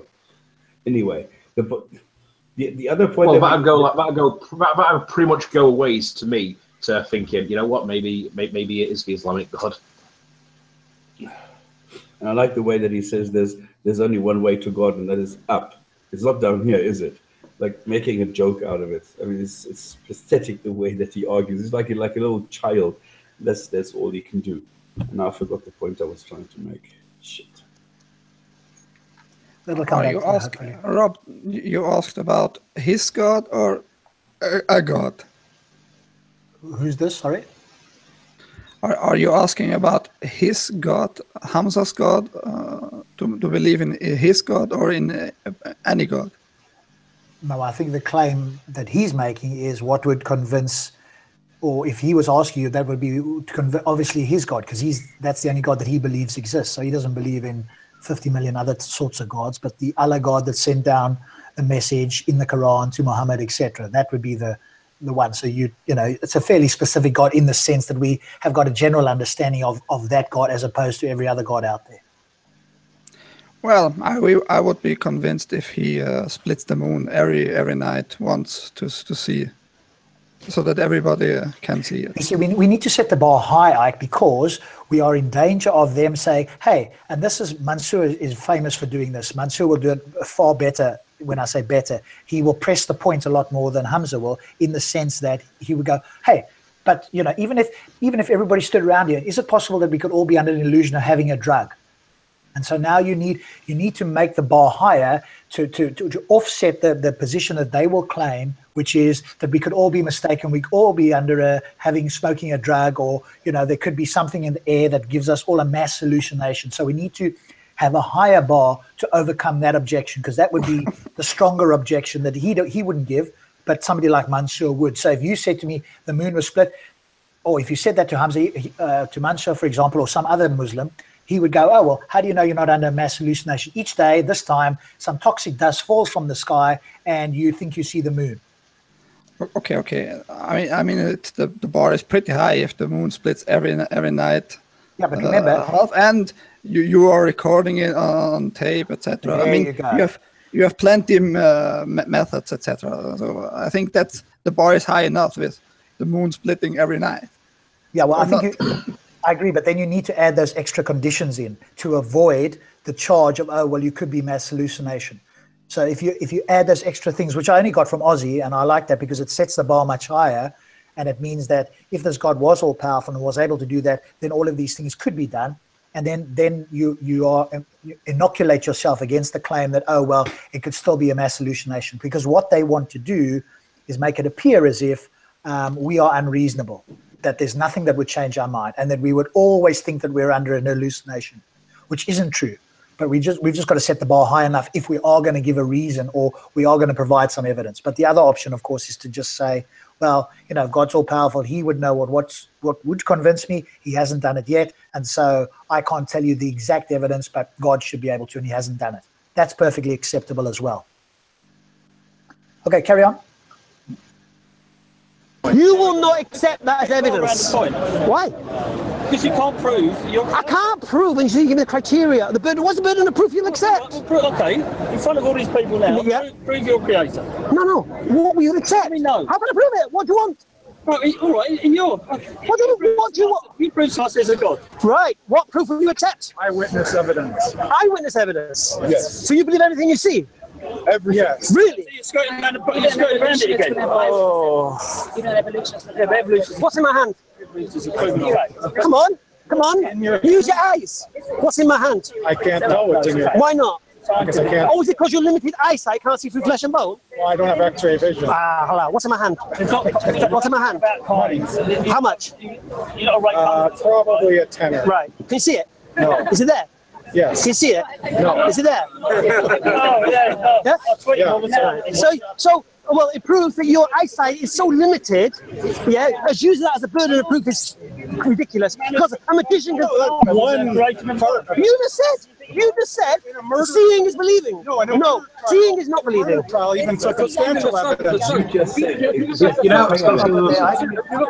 it's amazing how what dishonest he made a very basic mistake, right? Because with this whole idea of seeing is believing, he's talking about a state where something is hidden and then something is revealed. And if the idea is that something is revealed to make you believe in God, then his argument falls flat because God can reveal. So I'm kind of disappointed that this bloke obviously hasn't jumped at the chance to show him up on his stupid analogy. Well, the thing is that he's saying seeing is believing when he didn't even say that. He says eyewitness testimony, which is equally stupid because even that wouldn't do it. But I mean, he made the mistake of saying it, but now Hamza is turning it around and saying, you said seeing is believing. I don't understand this. Why would he push people to make stupid comments by pressurizing them more and more and more and then using it against them? Well, that is all he's doing. He's like a little kid. It's a show there. Stops, it's a show there. All that needs to happen is for him to look good. Truth is not that important. They will all pay lip service and say, yeah, truth is important if I ask them. But that isn't really. What is important is to try and validate what they already believe and to make a show of it. So that people who are watching, who are incredulous, who are not critical thinkers will go, wow, this guy just slaughtered this other guy. When in reality, of course, that's not the case. He just sounded like he did. He kept talking. He made, spurious claims, etc. But that doesn't mean that he, quote, he's sharing the truth. And I think that's the difference. It's about winning, not being truthful. And I think, but we've got to be careful as well about the whole seeing thing, because there is a particular atheist that I won't name who's in Speaker's Corner who goes around saying, "Show me your God, I want to see him." And of course, that's a spurious thing. No serious atheist would go, "Hey, I don't believe because I don't see your God." That's not a valid reason not to believe. Because we take a lot of things on not, because then they will come back and go, "Oh, well, did you see your grandmother give birth to your mom?" and that sort of thing, which is obviously a spurious claim, but it's along the same line. So you would never say, "Oh, well, the reason I don't believe is because I can't see God." That's not because then you would have to, if you're going to be consistent, not believe many other things because you don't see it either. So that's not a useful reason. But I think this guy made the mistake of saying that by accident. I'm not sure I agree with that.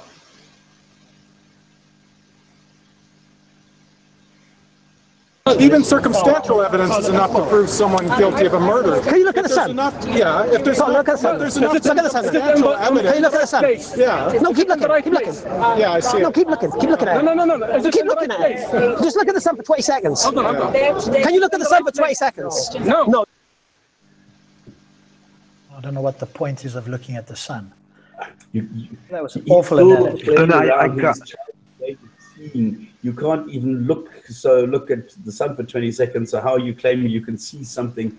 It's stupid. He's like a child, really. That was an awful analogy. Absolutely diabolically bad analogy. You can't look at the sun for 20 seconds, and that somehow proves that your eyesight is not reliable, or that there's certain things that you can't see. That this is where Muslims really just fall off the cliff. As soon as they start giving analogy, red flags come up for me all the time, because their analogies are so terrible. It's unbelievable. Well, that's just why I said I'm not sure I agree with you when you mentioned the whole thing about have you seen your grandmother give birth to your mother or anything like that? That itself is a stupid analogy, because you know, I do know how reproduction works. I know how humans come, and like the evidence is so overwhelming for that for me to actually say, okay, did you see your grandmother give birth to your mum? That to me is so ridiculous. I would have to turn it round. I would have to say, what reason would I have to think otherwise? Okay, but remember what the point of that is. The point is just to show that you believe things without seeing it. That's all that's the only point that analogy is supposed to be making. I agree it's a crappy analogy, but that's the point that analogy is making. Just that you will believe things without seeing it. So to ask to make the claim as an atheist that the reason you don't believe in God is because you can't see it makes us inconsistent. So that's all I'm saying. Don't say the reason I don't believe is because I can't see God, because then they will say, well, there's many things you believe that you don't see. So either you've got to be consistent and not believe all of those things, or you've got to be inconsistent and say, oh, well, it's only for God. And that obviously you don't want to be doing. I would never say to somebody that the main reason I don't believe is because I can't see God. That would be, to me, that would be a silly thing to say. Carry on, Ike. So now you're asking to look at God, and you can't even look at the sun, it's creation. Have you seen him? Have I seen him? Yeah. No. Oh, all right. So you know your claim is because I'm not seeing God, God mustn't exist. No, but okay, then where's your circumstantial evidence? Where's all your circumstantial evidence? Okay. Do you accept that I had a great grandmother? Yeah. Why? Have you seen her? No. I haven't seen her. But you must. Why must I? Because we know how genetics works. And how's that? Well, we know how. I can't be here without that, can I? Without Allah? I can't be here without my great grandmother existing, can I? Who was that? Right, but I don't need to see her, do I? Yeah, but you can. I don't need to see her, do I? Believe in a God. I don't need to see my great. Your belief is very. Do I need to see my great grandmother to know she exists? Right. Thank you. Thank you. You don't believe just in a creator. You believe in a very specific. No. I'm saying to you, you're saying about seeing is believing. I've proven to you seeing is not believing. I could bring Dynamo here and prove to you seeing is not believing. Now you've said about God, how does God exist if you've not seen him? Well, I believe I had a great grandmother. I'm not seeing her either. So what's your point? My point is that you don't know. Seeing, okay, here's your point. Your point was seeing is believing. Now your point is I was wrong. That's not my point. Yes. Okay, so what it boils down to is you believe because it says so in your holy book. I certainly believe in Islam. So I didn't believe because of what the holy book says. I'm not stupid. Yeah? First you have to convince me there's a creator. Now, I hadn't thought about whether there was or wasn't a creator. It didn't mean much to me. Yeah, religion was a joke at school. When I considered it, when I looked at the alternates, that this universe evolved by itself from monkey evolution and all of this business, random, that didn't add up to me when I thought about it, when I reflected on it, when I looked at the communities of bees and... Stop it there, Ike. This was a demonstration of sheer ignorance and total lack of education. I mean, everything he said there was totally, absolutely wrong. Absolutely, I was just thinking that. So this is the point. Remember when I made the universal claim that every theist in the world, I could pinpoint at least one point, if many times, when their critical thinking faculties were not operating at a high level? That's exactly the point. It's an argument from personal incredulity. I can't see how this is possible, therefore a God. Because of the monkeys, how did they come from this, and how did this all come about, etc., therefore a God. At that moment, boom, that's a critical faculty fail.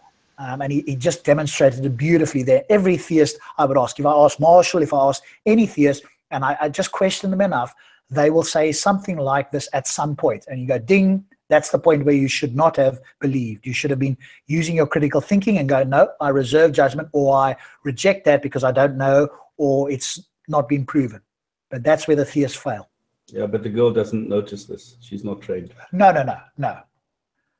But she's listening because, again, he sounds convincing. Carry on. Things. How can all this have evolved from one common ancestor? It just made no sense to me. Yeah. So then when I looked at it, I realized there must be a creator. But that's not enough. All right, there's a creator. But then the next question comes in. Why is... I believe there's a creator. Why did he create me? What is his purpose? Has this creator tried to communicate with us, to let us know why he created us and what he wants from us and if he's going to help us and such? And then all the religions of the world make yeah, I can tell you what the Creator wants. I can tell you what the Creator wants. Yeah. Now, the beautiful thing was I had a Jehovah's Witness come to my door, and he had a beautiful book called Mankind's Search for God. And in that book, he went through every religion of the world: Confucianism, Taoism, Shintoism, Buddhism, Hinduism, Sikhism, Judaism, Christianity. It's like every ism you could think of. And what it would do is it did the work for me. It explained the religion and then why it's false. Explain the religion, explain why it's false. Except Islam. Piece of evidence. Had nothing to say about Islam. And I was shocked by that. So then I looked into it. Then I looked at the claims that the Christians believe such and such because of their holy book, the Bible, and all the other holy books. So I questioned all religions of the world. I looked at Hinduism. Is this a true religion of God? Well, a religion that encourages a caste system where a man is superior to another man because of how he's born, where he's born. I just want to point out something like he says, I investigated all the religions of the world. No, you fuckhead, you didn't. No, I think he's referring to somebody else, but even if somebody else wouldn't have wouldn't have looked at all of them because there's thousands. What he probably means is the main ones. But it sounded like he was reading a book that somebody else had done this because he said, "Oh, this guy did the work for me." No, that was a Jehovah's Witness. I wonder what that book said about Druidism.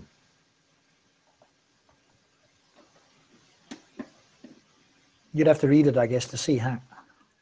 Did you want to say something else there, Stops? No, I'm done. I just wanted to point that out. Yeah, as you heard earlier on, it was I looked through all of these things and I couldn't see that this was a reason. So I thought I had to believe in God or words to that effect. And that's just, that for me is like. So I will speak to him again at some point, and I'll say to him, we critiqued a video of yours, and I can pinpoint at least one time your critical faculties were not working. You went and looked at everything. Go the opposite. Okay, if this is what convinced you, what would do the opposite? The thing is, the point I was making when he says it was all the religions were in there except Islam, and when I said, I wonder what that book said about Druidism, I actually doubt it said anything at all about it. Depends what you mean by religion. I'm sure there was a shitload of religions that weren't mentioned in that little book of his.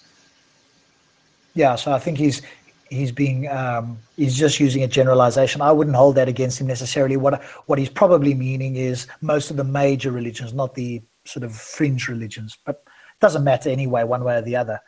What's key for me anyway is that his critical thinking was not activated before he even started looking at the other books. His first port of call was, I'm looking out at the world. I can't imagine how this could have all come about. Therefore, I believe in a God. Now I'm going to go and search for which God. So that. But he's also doing it from understanding. Like he's saying, like, "Oh, I don't believe this comes from chance. I don't believe this is just random." It's like that's not even how it works. So he's he's criticizing something that he doesn't even understand. He thinks he understands it, but he doesn't. Yeah. So it's faulty from the get-go. Yeah. I have two problems with his story. I mean, first of all, why is then the Jehovah's Witnesses still Jehovah's Witnesses and a Muslim if it's so convincing? And the other thing I doubt is that this happened at all to him. I think it's just a fairy tale made up. Yeah, especially the part where it criticized every religion, but not Islam. Bullshit. No, well, I think he said. I think he said he read a book and he saw the conclusions that some other author had come to. Wasn't that what he said? He said Jehovah's Witnesses came to his door with a book. And this said blah, blah, blah, blah, blah. And they were criticizing every single religion except for Islam. And that the book was apparently called The Search for God, or Searching for God. It's a Jehovah's Witnesses book. Right. And nobody in the audience here is asking the question why he's remained Jehovah's Witnesses. I mean, it's a pretty crucial question, I think. If it's not mentioned, this is not why he remained a Muslim and didn't become a Jehovah's Witness. That too, yes. Cool. Okay, religion of God to me. Then I looked at Sikhism. But Sikhism is a combination of Hinduism and Islam. And I don't see why you need to mix Hinduism with Islam. So I reject that. So I basically rejected all of the, Buddhism is not even a religion, it's a philosophy. Yeah, there's no God involved in Buddhism. Yeah, and same with Shintoism, Taoism, and all of this. So I narrowed it down to the big three: Judaism, Christianity, and Islam. So the Quran supports your belief. I haven't mentioned the Quran yet. No? Okay, I was just curious. That's where we're going to. we'll go in there, don't worry. Right. So I looked at what the Jews believe. The Jews believe they're the chosen people. Everyone else is rejected people. We're their bounty to be used and abused because they're the chosen people. And you can't become a Jew. You have to be born a Jew. Your mother has to be a Jew. It didn't sound like a religion of God to me. Then I come to Christianity. Oh, Christianity teaches, what does this teach? It teaches that one man sinned in the garden, and because of that, all men are taking the sin of that. And then to redeem that sin, God himself came down as a man to die so he could forgive us for that. And by that. Then I looked at where they get the evidence for this. Then I've produced the Bible. Then I looked at the Bible and I realized that all these people writing in the Gospels are eyewitnesses. Yeah. Then I realized this is nothing to do with Jesus' teachings at all. This is church teachings. Yeah. Then I came to the Qur'an. Now the Qur'an was the only book that claimed to be the word of God. Yeah. And the Qur'an claimed to be a guide for mankind. The Bible didn't make that claim. If you read the Bible, there is no guidance for mankind whatsoever. There's no criminal justice system within the Bible, except if you go to the Old Testament where you stone the adulterers and all that business and chop the hand off the thief. But if you come to Jesus' time, the New Testament, there's no, if you're a criminal, forgive the criminal. There's no punishment for rapists, there's nothing. There's no guide to life. Now, how to treat your neighbors, how to treat your wife, there's nothing. But the Quran is a complete guide. Now, what utter nonsense. What bullshit. He is lying through his teeth. I mean, we can discuss if the guides in the Bible are good or bad, if you find it good or bad, but that he says there's nothing there, I mean, that's just... There's nothing there, but Taoism doesn't have gods. He's talking shit. He's just like, I mean, if you look at the 10 Commandments, if you take a look at the 613 Commandments, if you look at the New Testament, the way, the Sermon on the Mount, the way that Jesus says, do this, what is this for guidance? The Quran, on the other hand, has no guidance. Where's the guidance in the Quran? It says you need to pray, but it doesn't tell you how to. It tells you how to, you must fast, doesn't tell you how to. It gives you all these indications or these hints, but it doesn't tell you how to actually execute them. And then if you go and you look at them, you find they're all of pagan origins. So what is the point of saying that the Quran gives you guidance when it does not? I mean, anybody who's read the Quran... I believe... okay, I'm going to answer that question. I believe that be a complete book without the hadith. Because in the Quran it says, we have revealed the revelation to you to explain it to them. So if the Prophet... If we don't have the hadith, we cannot fully understand what's in the Quran. Why? If you don't have the Bible, you can't fully understand what's in the Quran. No, I'm saying this is what the Quran says. This is what God basically says. Don't worry about it, Marshall. But why is this? No, you're saying the Quran does not show how to pray, how to fast. Yeah, I'm saying to you, if you don't have the Quran, cannot stand by itself. My question is why? Because the Prophet, that was his mission, to explain it to the people. And my question is why? Can't God do this? Isn't God competent enough to explain what she wants? Because the people will not comprehend it. What people will not comprehend what? If you tell people get down on your knees and you do 5 of these, you do 15 rakat, you say these things, you look left, you look right, and you do this, and you beat yourself shitless or something, then you fall back on your knees again, then you get up and you go home, everybody understands it. Well, if God chose to do that, then it's fine. So why didn't he? I mean, in the Quran, it does mention salah or pray, but it does not give you details about how to pray. You are repeating what I just said. My question I don't know. Why? I said I've just said to you, if God chose to do that, then it's fine. It's up to him. I don't know why. Okay. So why did you just say I've got no clue? So what's the problem? I mean, if the Quran does not tell you exactly how to pray or how to fast, then what's wrong with that? Everything. Because the God is not capable of doing something that he says he's going to do. Well, if God chose to do something, if God did not choose to do that, I mean, does that prove that God is not powerful? Yes. It means that this God in Islam is an incompetent twat. Because the way that it happens is, it says, let's take one topic, voodoo. Now, everybody knows voodoo. Okay, Yeah, it's yeah. Voodoo, yeah. Voodoo is a ritual, all right? The way that it works, you can do it with water, you can do it with sand. You got to run sand or water along your hands, rub them together, put the hands in your face and your wrists. I'm sorry, I've got this stupid cough. So this is a ritual, all right? It's got nothing to do with cleaning. It's got nothing to do with hygiene. It's just a ritual. The way that it works is it is not explained in the Quran. But now, how do we get the information on, for example, how many times to do voodoo, how to do this cleaning? The Quran does not mention it. Then you get Muhammad who says, you say he should explain it. So it says in the hadiths, which come 200-300 years after the events, not eyewitnesses at all, but also a couple hundred years later, they say, well, Muhammad cleaned or performed voodoo twice. So that would mean that you take the voodoo, you take the sequence, and you say you do it once, you do it twice, then you're done. Then you read the next hadith, and he says, well, actually, he did it 3 times. Hang on, do you do it twice, or do you do it 3 times? How many times are you supposed to do it now? Then you go to the next hadith, and he says, no. Muhammad did it 4 times. So now you have the Quran where the God is unable to explain what voodoo is, how to do it, how many times to do it, where to do it, and what the point of the whole thing is. Then you get Muhammad who says, well, you need to do this voodoo because it's part of the cleansing, the spiritual cleansing process. It's not a cleansing, a hygiene process, it's a spiritual cleaning. And you do it once, 2, 3, or 4 times, but you don't really know how many times you're supposed to do it. So what is the point of giving people instructions if they are contradicting each other all the time? Okay, I'm going to answer that question by saying the Quran is a book of guidance, not a book of instructions. Where does it guide? Okay, if the Quran gives you guidance, then you have to look into how to fulfill this guidance. So where's the guidance? Marshall? The guidance is the Prophet himself. How's this relating to the video? No, it's not. We're off on he was just asking, random questions. Okay, let's carry on with the video, otherwise we're going to go off on a tangent here.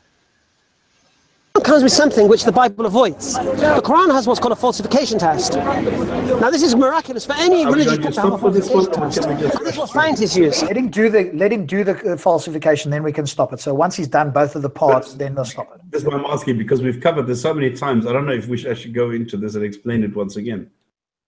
Okay, well let's go through it and we'll see. This is why Albert Einstein's theory of relativity was so well accepted, because he gives 3 falsification tests to his theory. So in the Quran, Allah gives 2 falsification tests. First falsification test, Allah says in the Quran, they say this is a book written by you, Muhammad. Then let them bring their scholars and helpers from all of mankind and come together and produce something like it. Just 1 chapter. And then he goes, and when they can't, and they shall never, then fear a fire whose fuel is men and stones prepared for disbelievers. So the warning is there. To this day, masters of languages, computer programs, whatever, cannot do that. But it's not a fair challenge to me or you, because you're not Arab and I'm not Arab. Yeah, fair enough? So the second falsification test that the Quran puts in, which you can check out, Allah says, if this book was written by any other than the Creator, inside you shall find many contradictions and error. Because men make mistakes. Now this book is revealed over 23 years. And this book is not just gibberish. This book is historical. This book contains elements of science. Now the amazing thing about science is transitory. Science is theory until history reaches a period where they can test the theory, and then they can see whether they were right or not. And then if they're wrong, they tweak it and they change it again. Well, every single thing in the Quran that was revealed 1400 years ago scientifically is correct today. So the question we have to ask ourselves, how can a man be so confident? Okay, that's absolute bullshit. Also, hello, Ahmed. Hello, folks. How you doing, mate? But anyway, what he says about what he says about what the Quran has revealed scientifically. I mean, everything revealed scientifically in the Quran, we've actually proven is not true. I mean, like if you think of what it says scientifically in the Quran, it says that semen comes from between backbone and ribs, which is wrong. It says that in the embryo or the fetus, the bones are the first thing to form. So we made the clot a morsel. So we gave the morsel bones, so we clothe the bones with meat. Okay, This is wrong. Raven. Bones are actually among the last thing to form. It says that milk comes from cow's bellies. That's wrong. It comes from the udders and the milk glands. I mean, there's nothing that claim the Quran makes which is true. Okay, we've already said that there is nothing that can be verified in the Quran that is true. That's it. But there's so many things here. All the claims he makes here have been refuted 15 million times. All you need to do in Google is you just say surah like it refuted, and you get I don't know how many millions of hits. So I would say not only is he disingenuous here, he is dishonest here, because he knows full well that all these arguments have been killed. All of these arguments have been struck down. There is no way that you can still get through. Okay, but stops. Obviously, from their point of view, they don't think that's the case. So it's not like, for example, we've shown that the innate fitra claim is being refuted. For them, these things haven't been refuted. And you heard him say it earlier. You might have missed it. He said, you know, bring a verse like it, but that will never happen. So it's like, here's a falsification test, but we know already that it can never be falsified. So it's not, that part I would say is disingenuous, because now you're putting out something that's unfalsifiable, and he said it himself. But if you said to him, oh, go Google it, he'll go, no, that's none of that's true. Why is it unfalsifiable, Robert? Say again? Why is it unfalsifiable? What makes it unfalsifiable? He just said it himself. Did you not hear when he said, and you'll never be able to bring a verse like it?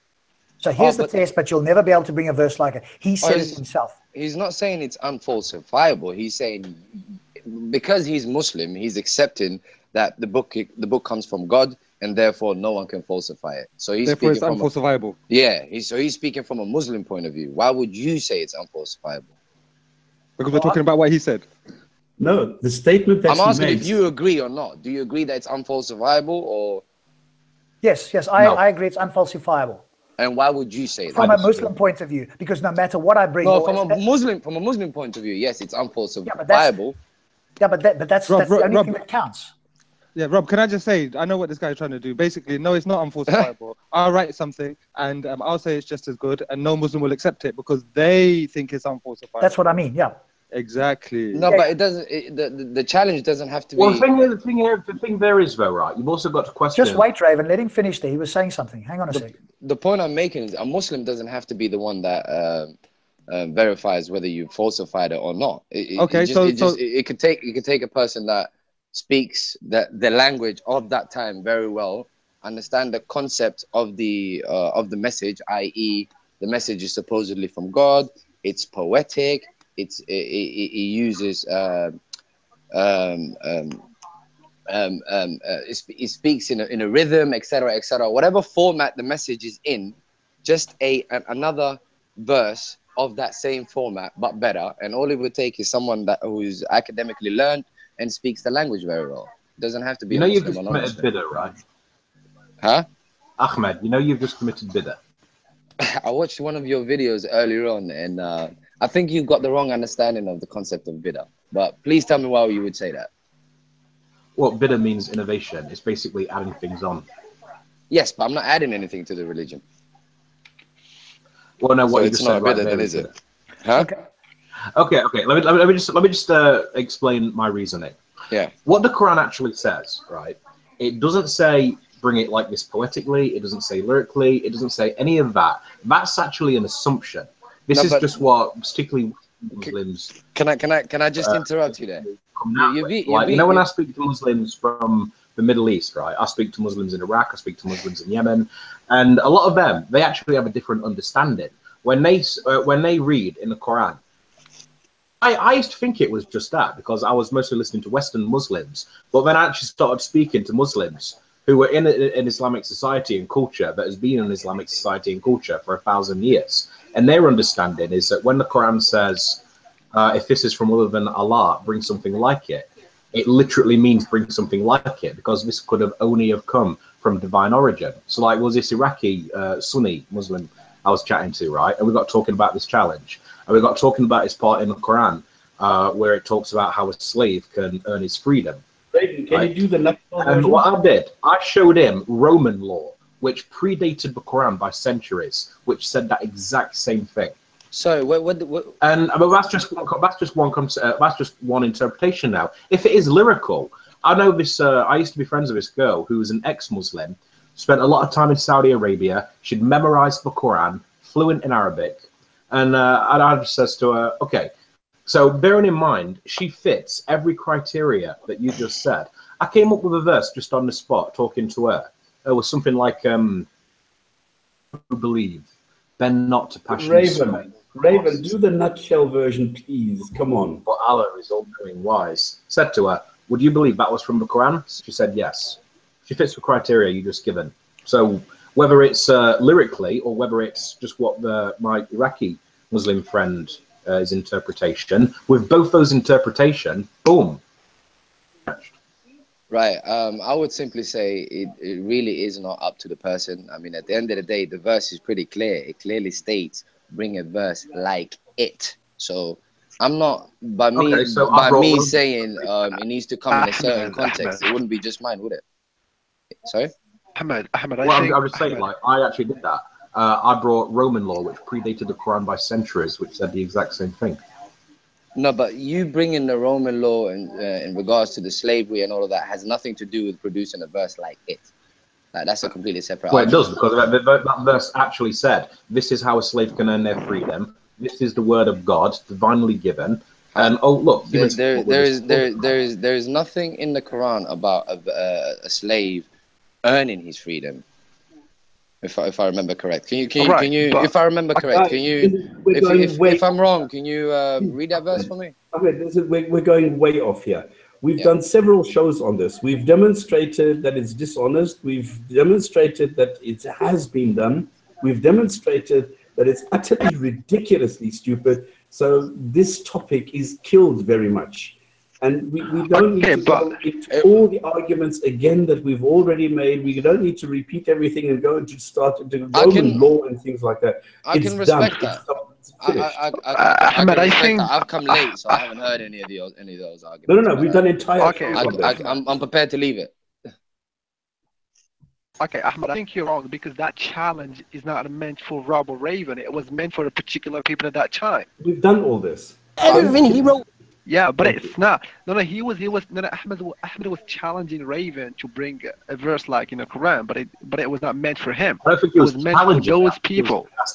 I don't know. You could possibly be right. I don't know. I mean, I don't personally. Yeah, it's not.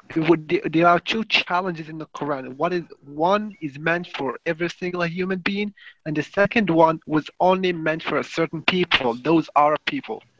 Yeah. Let's move on. Yeah. All right. 7th century would be correct, read by today. This is evidence. See, you can only prove some of the science of the Quran wrong in the future. So if you spoke to a companion of the Prophet and said, "Oh, when a fetus forms in the womb in the stage of the pregnancy and the zygote and this and that, and talk about the shape of the embryo and this and that," this couldn't be qualified or confirmed because you need an electromagnetic microscope to actually see the shape of everything. You can't; it's invisible to the naked eye. Okay. Up until the end of the 19th century, the European scientists believed that the sperm carried a mini embryo, or the egg had a mini embryo already inside it. Okay. But the Quran described the process exactly as it is today. Yeah? So we have to question, how did he get all this right? Yeah? And there was a man, there was a scientist called Maurice Bucaille, and you can Google him. And he was a French Egyptologist in France, in Paris. And he heard that there was a mummy of a being exhibited. It was supposed to be. No, we've done this. I mean, this is done. We all know he's lying. I mean, this is totally wrong. We don't need to comment on this again. Ramesses II from the time of Moses. Yeah, Pharaoh. Yeah. I'm playing Pharaoh. Ramesses II. Okay. And he asked, "Can I examine the body?" And when he examined the body, he says this man died from drowning. And his colleague said to him, "Don't let the Muslims hear you say that." And he says, "Well, why not?" He goes, "Because the Bible says that the Pharaoh's body was lost when the seas came together. But the Quran says that Allah took the body body from the water to exhibit to mankind. And if you let the Muslims know this mummy died from drowning, you'll confirm what the Quran says and show the Bible's wrong. Yeah. Now the amazing thing about this mummy, how it fulfills that prophecy. Because what's a prophecy? We shall make him an example to mankind. This mummy is exhibited in Alexandria. Alexandria is the most visited tourist destination in the world. Not just that, this mummy is exhibited around all the museums. Yeah? Fulfilling the prophecy. Okay. So he was shocked by this. So what he did, he took it a step further. He flew to Syria in the times of calm, and he studied Arabic for 3 years. And he learned the language of the Qur'an himself. I'm just curious. Do you speak Arabic? A little bit here and there. So did you read the Quran in a different language? You read it in English. Okay, because I know in terms of Arabic, it can only be interpreted. It can't be translated directly. Yeah, it's the meaning of. Yeah, it's the nearest meaning. So I was curious, like, and I'm not trying to argue with you, I'm just curious. No, you can argue all you like. So which interpretation do you choose? Do you believe? Pick one. I prefer Marmaduke Pickthall.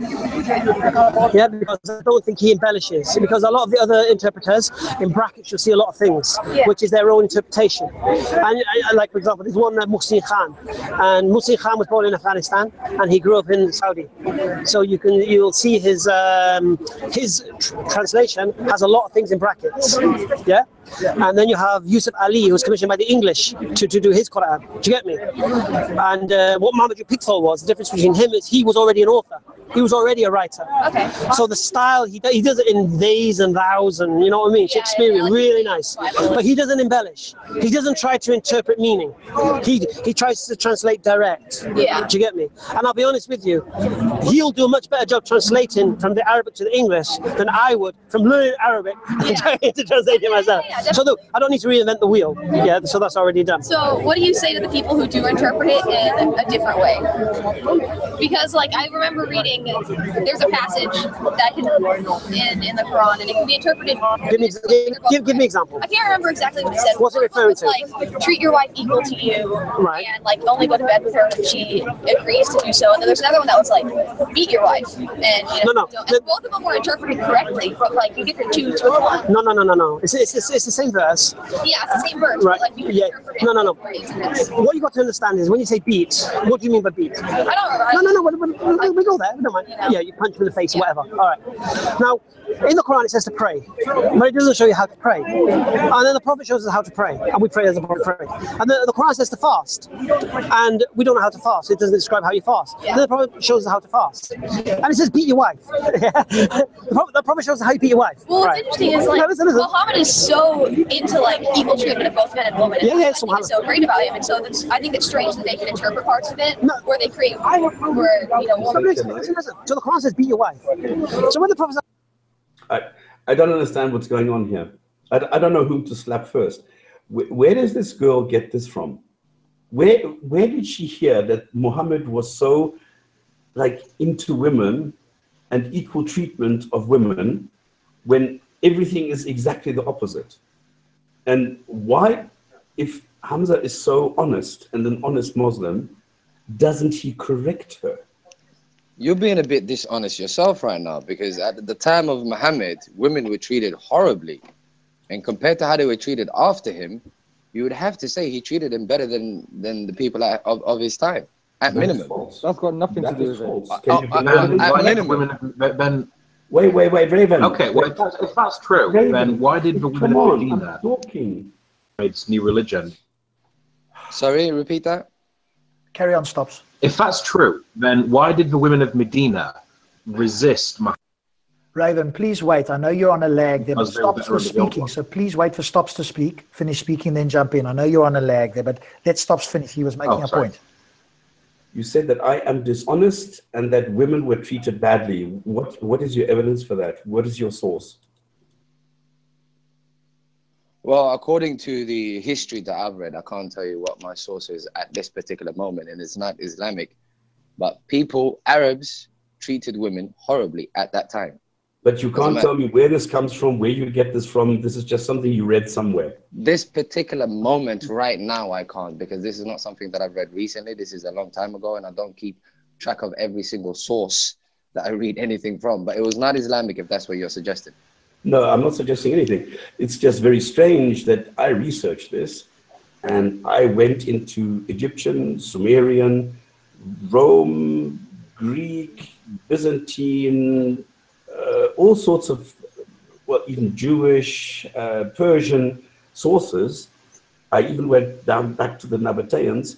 None of them, not one, substantiated what you are saying. Not one. Are you saying that women were not treated a little way worse than they are today, back in the days? No. That's not what I'm saying. Then what are you suggesting? I'm suggesting that it is not true that women were treated totally badly and Islam rescued them. So what are you saying? That women were treated just badly, a little bit badly? Were they treated badly at all?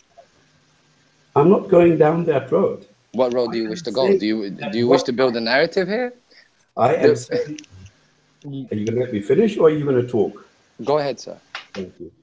What I'm saying is my research showed me that women had property rights, inheritance rights, they had contracts, they had companies, they had all sorts of things. And even in Islam, we have, what was the wife's name? Khadija?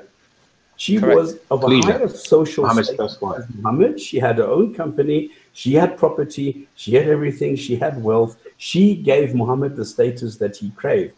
You have to remember she inherited it all, right? That people always keep on saying that women were treated so badly before Islam came. It's not true. Okay, first and foremost, Khadija inherited her wealth from her husband. And the reason she inherited her wealth from her husband was simply because there was no one else that could inherit it. So it was not because she was wealthy, she must have had all sorts of rights. No, she was just lucky. Second of all, if you are saying that the women of Arabia, other areas might have obviously had different laws and whatever and different customs, I can accept that. But if you are suggesting that Arabia itself, before Islam, women had rights, then that would be news to me. Well, you see, it's an well, you just said program, yourself, Khadija had the right of inheritance. Sorry? Well, we've just sort of established that Khadija had the right of inheritance. There was no one else. You can barely call that the right. That's not the point. Okay. The point is by the way, yeah. Sorry, could I just sorry, just because Ahmed did actually ask me this, and I don't want anyone to think that I'm trying not to answer. Ahmed, you asked me where in the Quran it talks about a slave being able to earn their freedom. It's in An-Nur, Quran chapter 24, verse 33. Do I have to look it up, or would you kindly read it for me? Well, this is the Abdullah Yusuf Ali version, if that's all right. So, all right. Let those who find not the withhold for marriage keep themselves chaste until Allah gives them a means out of His grace. And if any of your slaves ask for a deed in writing to enable them to earn their freedom for a certain sum, give them such a deed if ye know any good in them. Yea, give them something yourselves out of the means in which Allah has given you. Oh, that's how you mean beat your wife. Okay, these are the conditions of beating your wife. Then I want you to tell me whether this condition means beating. Then you'll understand how the Quran can't exactly be translated into English. Yeah. Okay. First thing, can't cause pain. First thing. Second thing, can't strike the face. Third thing, can't leave a mark. Right? Okay. Basically, these are the three things. Yeah. And then he uses an analogy of like a miswak. A miswak is like a little thing you brush your teeth. It's just a little flip. Right. Now, what do we deduce from that? That this is no beating. Yeah. How can you beat your wife? What? I want to beat her, but I can't hit her face off. I'm gonna body. I might hurt her. I can't hurt her. I can't leave her. What are we gonna do? Oh, flipping it. You get me? You can't beat your wife. All right, now listen. But the amazing thing about this verse of the Quran, it's not saying beat your wife. It's saying don't beat your wife. The verse of the Quran is saying that. I'll tell you why.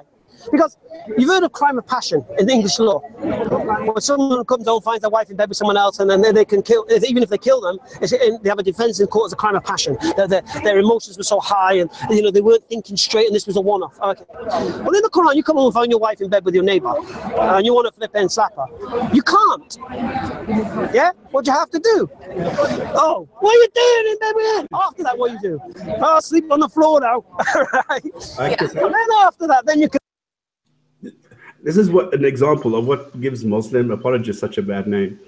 Now, let's say she believes all this.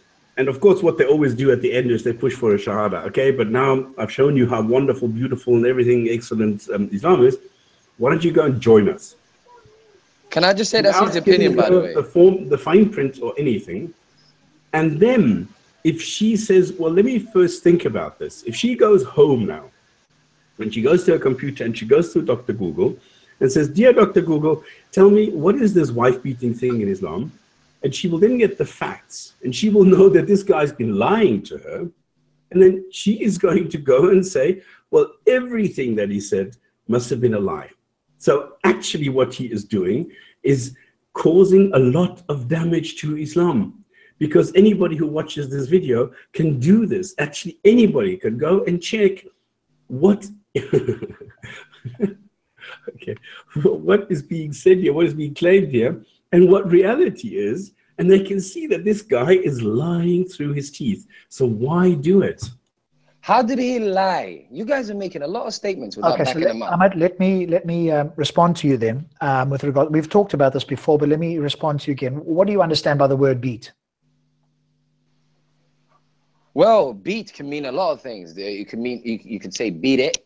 It doesn't have to be beat her or beat him. Beat it is another expression people use. Let me be more specific then. As if to say leave. Okay, but when we're specifically talking about it in context of the verse in the Quran, I'm going to post this in chat. Do you agree with this? This is the commonly held definition of beat. And this is the one that we're talking about. We're not talking about beat it or anything else like that. In context of the verse that's being talked about, that's what it means. Rob, Ahmed, can you actually see the Hangout chat? I don't know if you're on your phone or not. I can't. Yeah, I'm on my phone right now. Okay, I'll read it out to you then. Beat means to strike a person or animal repeatedly and violently so as to hurt or injure them. Do you agree that that's the commonly held definition of beat as it relates to the Quran? Not necessarily that you're going to agree with that, but that's the definition in the dictionary that every English-speaking person would understand by the word beat. It depends on the sentence you put the word beat in. So, for example, if I was to say, I don't want to be here anymore, I'm going to beat it. How would you take it? Okay, but I've just said to you that that's not the context. Okay, but I've just said to you that's not the context that is being used in the Quran, is it? The argument many would argue that is the context that's being used in the Quran. Many. I've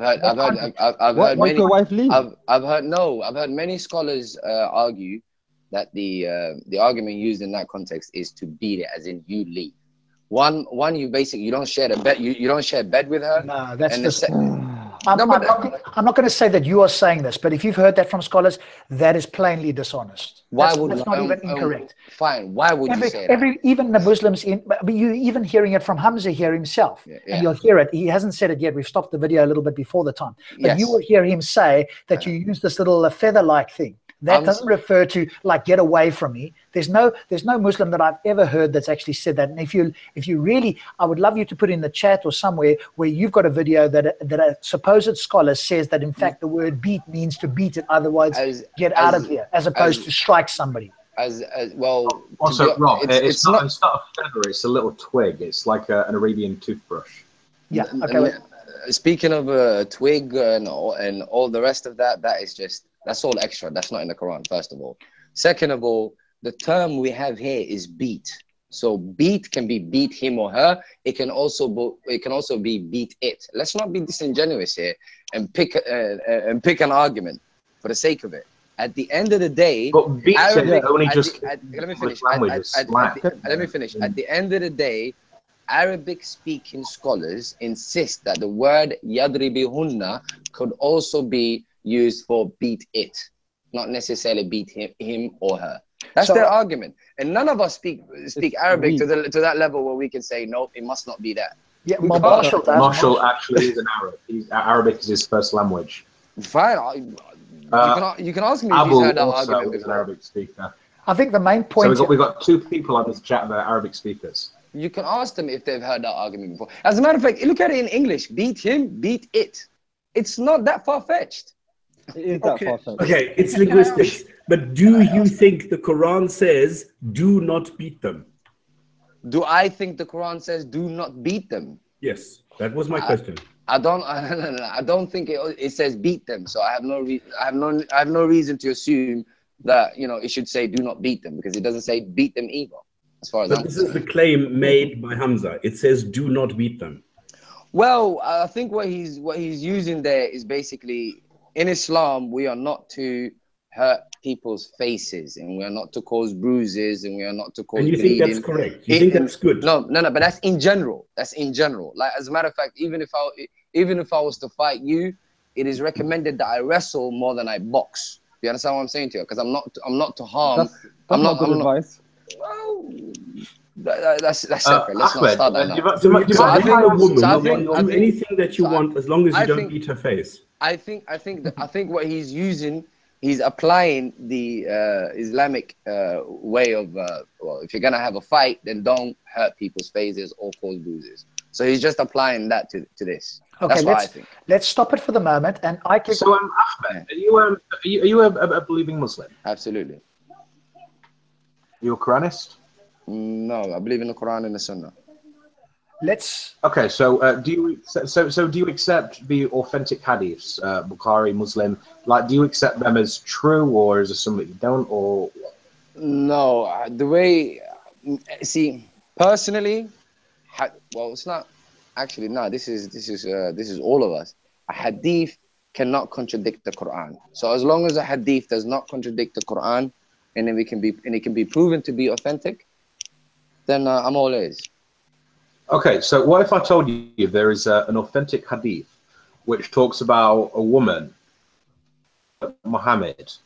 She was in an abusive relationship. She was beaten so badly, as were green, and Muhammad said, "Well, you got to have sex with him. You got to spread your legs for your husband, and that's the only way you can get a divorce." So Muhammad is saying, "Go have sex with your abuser." See, tribe is beaten so bad. She's green, mate.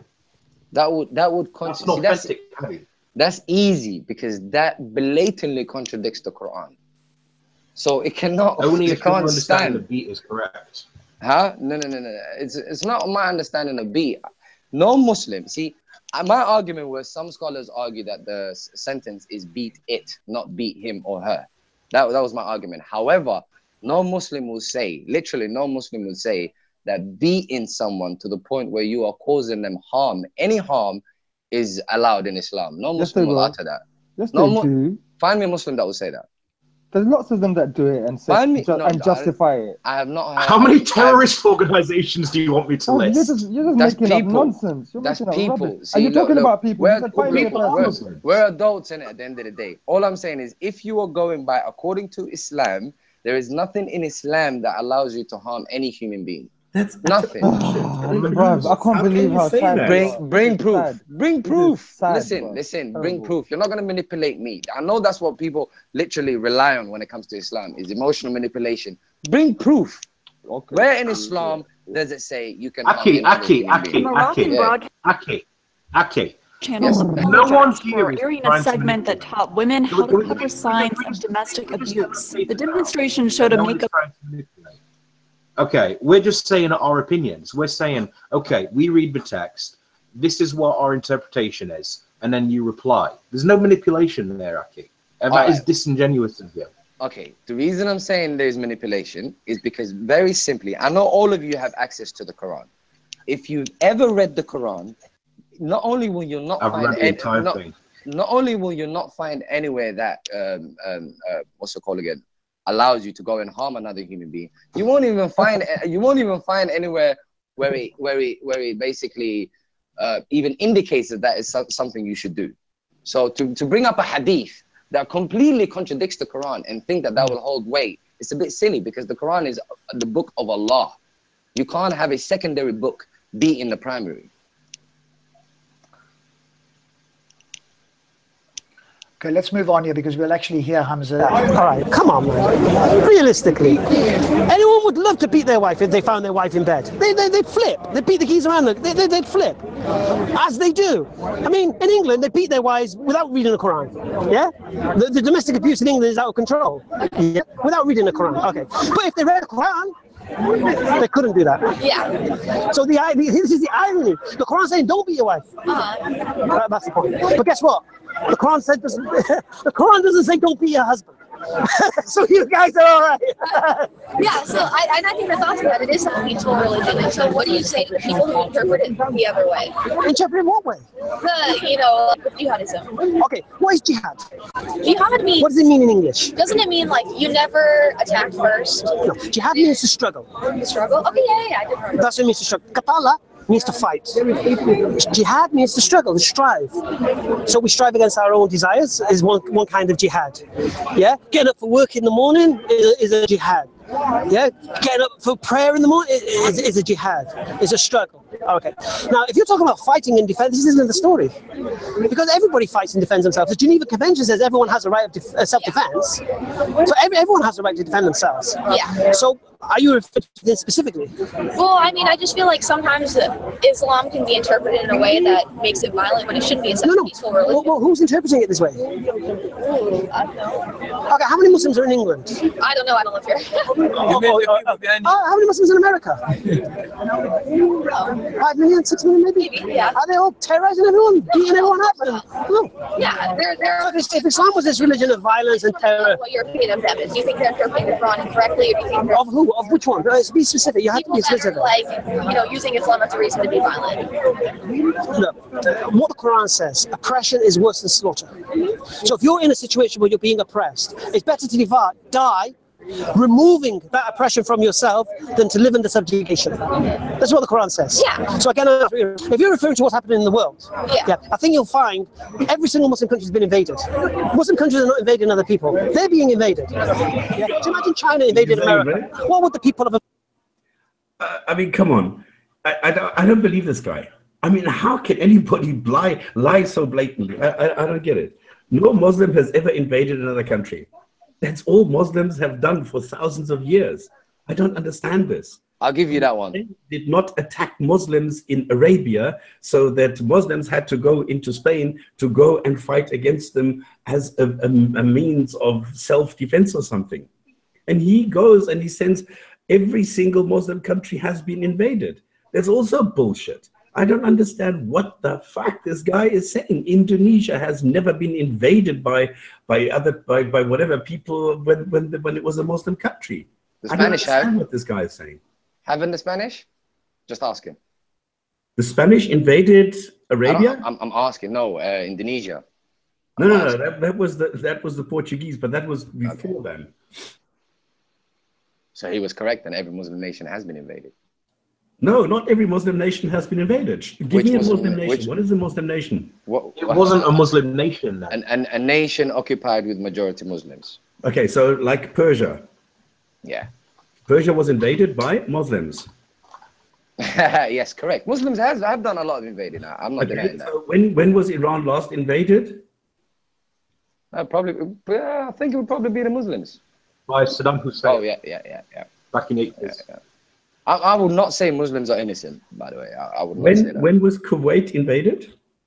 I mean, there's no point. I agree with you. Muslims have done a lot of stuff. I agree with you. He says Muslims have never invaded another country. I remember Kuwait being invaded by Muslims. No, he's totally wrong in that one. He overdid it there. He exaggerated. They got their guns out, wouldn't they? Or would they be occupied? No, they wouldn't. All right. So if you look at all these political situations in the world today, they've all been invaded. Even Gaza, what's been happening recently? Firing the rockets, yeah. They're being oppressed. They're being cut off from the world. They're being denied. They're being abused. They're having their land taken from them. What do you want them to do? What have they got? They've got nothing. So they have to do something. Whatever they've got within them means they've tried. Yeah? But the question is, no, look at them firing rockets. No, why are you sieging them? It's not even your land. Why are you taking the olive groves off the farmers? Why are the settlers abusing Muslim neighbors and driving out? Why taking over their houses? I don't hear this in the news. I don't see that. I don't see this. Yeah. So if you're talking about why Muslims are violent worldwide, yeah. Well, not most of them aren't. No, I'm just saying. I mean, if you're talking about violence in the world, they're defending themselves. They're defending their homes. And unfortunately, we're Muslims, yeah. We're not Christians. You slap our cheek and we don't give you the other one. You slap our cheek, we bang you in the nose. Yeah, that's it. People say, oh, Islam's a religion of peace. We say this: if you want peace with Muslims, you'll have peace. If you want war with Muslims, you'll have war. It's up to you. You understand? Yeah. But what we also say is, if you live Islam as your way of life, you get peace in your life. That's how Islam is a religion of peace. But everything, Pamela Geller and Robert Spencer and your guys over there causing so much. Are you from America or Canada? America. America. Yeah. So, you must have heard of Pamela Geller. You know Pamela Geller? I'm so happy you've not heard of Pamela Geller. Robert Spencer? Oh, alhamdulillah. You're in the right circles. So anyway, that just explains that. So the Quran says defend yourself. Yeah? The Quran doesn't say go and kill people. The Quran doesn't say go force them to be Muslims. You understand? Yeah. So what's being portrayed in the media about Islam is not Islam. And if someone is burying children, which are claims, this is not Islam. But they're just claims. Yeah, and this, you must have heard about the Yazidi women. The what? These Yazidis, these ones out in Iraq. Okay. Have you heard about them?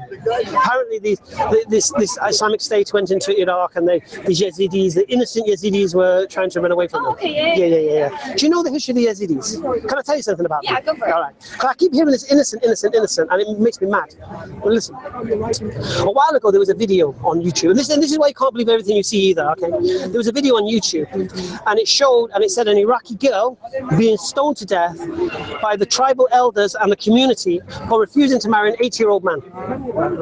And they tried to portray this with barbaric Islam, that this girl's being stoned to death, and the graphic images, they were actually stoning her, and she was moving, and it was disgusting.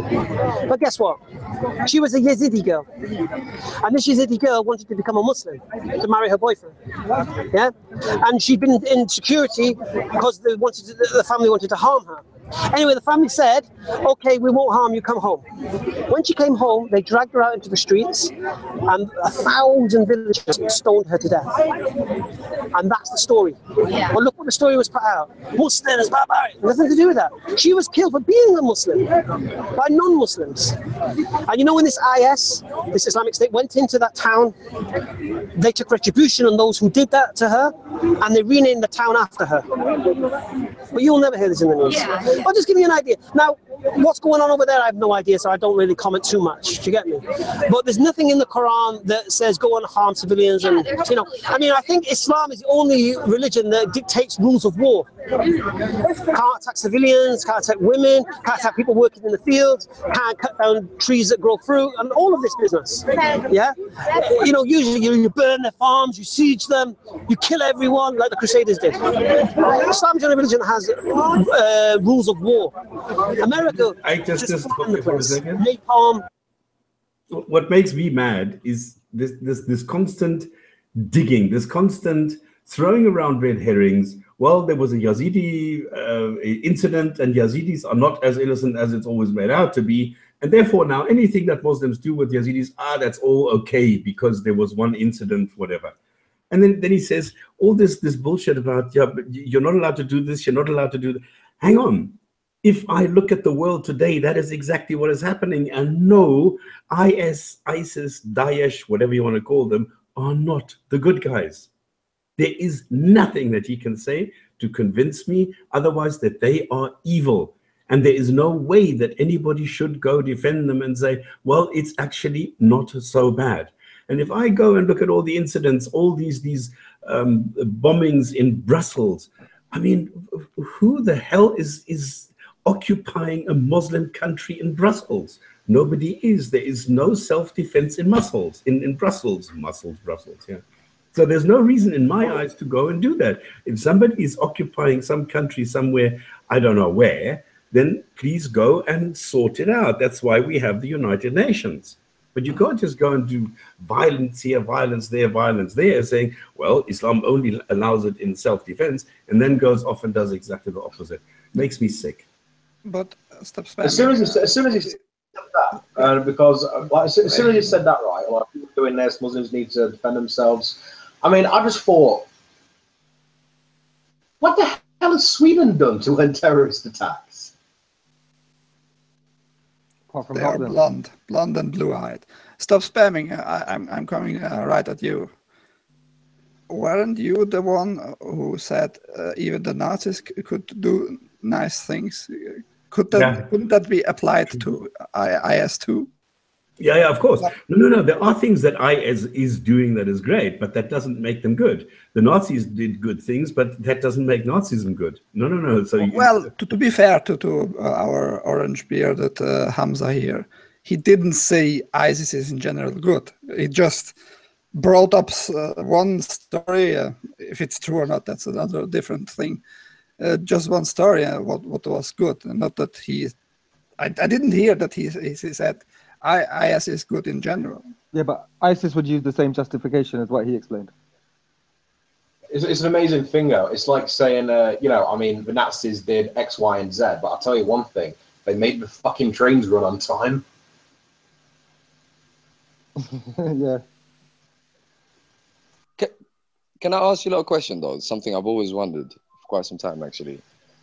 If the prophet who literally represents Islam, peace be upon him, and he laid down. So you're about Muhammad specifically. Sorry. So are you talking about Muhammad specifically? Yeah, Muhammad specifically. Peace be upon him. If he laid down rules for engagement in war, and then someone literally contradicts the rules that he laid down, how can that be called Islamic? Do you see in the chats the hadith I quoted there? No, I can't. I'm on the Hangout. I can't see any text. Exactly, in the Hangout, in the chat. Sorry. No, he can't see it. Stops. He's on his mobile phone. That little Hangout, that little chat box doesn't come up. Well, I mean, Ahmed, if we're talking about actually established Sharia, which the scholars do agree upon, I mean, let's take, for example, prisoners of war, because Hamza mentioned them. I mean, it says that if I was to have a fight with such and such, and if I was actually abiding by the Sharia, then I could kill this person, enslave his wife, enslave his daughter. If he had any male children, I'd check to see if he had any pubes. If he had a single pube, I could kill them. And I could fuck his wife. You know what I mean? I mean, that's right there in the Sharia. This is... I'm just talking shit. First of all, Sharia is merely Arabic for law. So so it's not an Islamic thing. Secondly, excuse me. Secondly, no, but what I'm saying in terms of this particular conversation. What is Sharia based on? Before we go into that, let me just finish this one. What I'm saying is, for example, you said you could enslave his women. Now, in those times, if you're at war and all the men are at war, and say you've killed them or whatever, and there's just women and children left, what do you want done to those women? Anything better than slavery. Like what? See, when you say slavery, what is slavery? Now you're changing the point again. What did they? No, but it's true. Now you're changing the point. How is it changing the point? Now you are changing the point. How is it changing the point? If I ask you, because it wasn't about the definition of slavery. Okay, look. What you were talking about was not about the definition of slavery. No, but he just mentioned you can enslave his women. He made it. So why didn't you bring up? He made it. The definition of slavery. Male children, if they have a single pubic hair, I can murder them. Let's just let Ansar finish there. Can we just let Ansar finish, and then Ahmed, you can reply. Okay. Yeah, so Ahmed, so what your point is that he mentioned you can enslave them. He did that bloody 10 minutes ago, mate. Why didn't you bring up the point about the definition of slavery then, if that was your issue? You only brought it up now because you had to backtrack. What do you want me to deal with? I'm trying to deal with the issues that he brought up. You brought up. Yeah, but the first thing he mentioned was the enslavement of women. So I want to ask him. So I want to ask him what that entailed. Because if you look at, why are you laughing? Let me give you an example. Doing what I told you to do. Let me give you an example. World War II, when the Germans came to France, a lot of French women sided with the German soldiers. So what would you call that? I don't know. I wouldn't call it nothing. So what? Siding with the German soldiers. Yeah. Okay, but why? Why did they? I don't care. It's not. What's your point? How's that relevant? The point I'm making is people need to live. So let them live. So listen. When you say let them live, how do you expect them to live? Do you think there's job seekers allowance at that time? Right. I'm not sure how you can make them. How you could let them live. No, but you have to. No, I don't have to. No, I do not have to. There are other ways of allowing people to survive on this planet. Like how? Without enslaving them. Like how? You could incorporate them into your society and give them full rights. Why not? Like what? What do you mean right? What do you mean like what? Go ahead. What kind of rights? The same rights that you have. The same rights as in everybody else there earns a living. These women just lost their way of earning a living. So how do you expect them to earn a living? No, you are going to kill their way of living. Huh? Yes, I'll kill their enemy. Now, how do you want them to earn a living? No, the premise is wrong. We're talking about the premise where you are not talking about a war. We're talking about people living in Africa, in their tribe, in their little community, with their families. Muslims come in, kill the men, take the women out, drag them 1,000 kilometers. There is no slave market. That is the slavery I'm talking about. Yeah. There is no evidence. There is no evidence of the Prophet, peace and blessing be upon him, and ever committing such acts. Please provide the evidence. It's about in his last 9 years, he done the provide that evidence. Has the Prophet ever gone to Africa and enslaved any women there? Oh my God! You can't just throw something. You can't just throw something and not back it up. Yeah. Ahmed, the point is, there's an easier way to do this. Ahmed, all we have to say is that no human being should ever own another human being. Right. That's the definition of slavery. I agree, and if that's the case, and it's not necessary. And if that's the case, I would not say that is something Islamic, that you own another human being. But they did. There is no proof of that. No, all you have is that particular time. Let me finish, please. All you have is that particular time when they engaged in war. The women and the children were spared, and it's called enslavement, but really and truly, it's servitude. Were they free to leave, Ahmed? Huh? Were they free to leave at any point, at any time? Yes. No. So please don't look it up. Prove that they weren't. Panel of people here. Prove that they weren't. We've got a panel of people here who will go and find you the hadith. At no point were they allowed to go. They could have been after 7 years. There's a few things talking about that. There's clear verses in the Quran that always propagates the freeing of slaves. No, and that is a lie. Really? Should I bring out the propagates the freedom of slaves? Should I bring out the verses for you in the Quran? Bring out one single verse. It is a punishment. I'll bring out the verse for you right now. You guys continue the conversation, and I'll bring out the verse for you. Once I do that, I'm hoping that's the Quran all propagating this. I can't believe it. I have on the side here hadiths which say the exact opposite. I've got Quran. Do you understand the difference between the two? Yes, no, I have no idea what the Quran is. I've never read the Quran. I get all my information through Fox News. I'm not saying. Look, all I'm saying is the Quran is the primary and the most authentic and holds the highest ground when it comes to Islam. That is not true. Yeah, but I'm sure you would agree with me that what a certain believer, what a certain Muslim will view as in line with the Quran, if we're talking about hadiths, or what the Quran itself says, will be through the eyes of the believer. I'm sure you would agree with that. I mean, if you think of the Islamic State, for example, the horrors that they're committing, particularly against the Christians, the Jews, the Yazidis, you can very easily look at the Quran, look at the hadiths, look at the Sharia, the Sunnah, and understand why they're doing it. But I mean, I haven't. I mean, just give an example. You know, when you were going on before about about like how, okay, the women were spared and the priests were spared and the old people were spared. I could actually use that right now and fit it to my narrative to say that Islam forbids the harming of civilians today.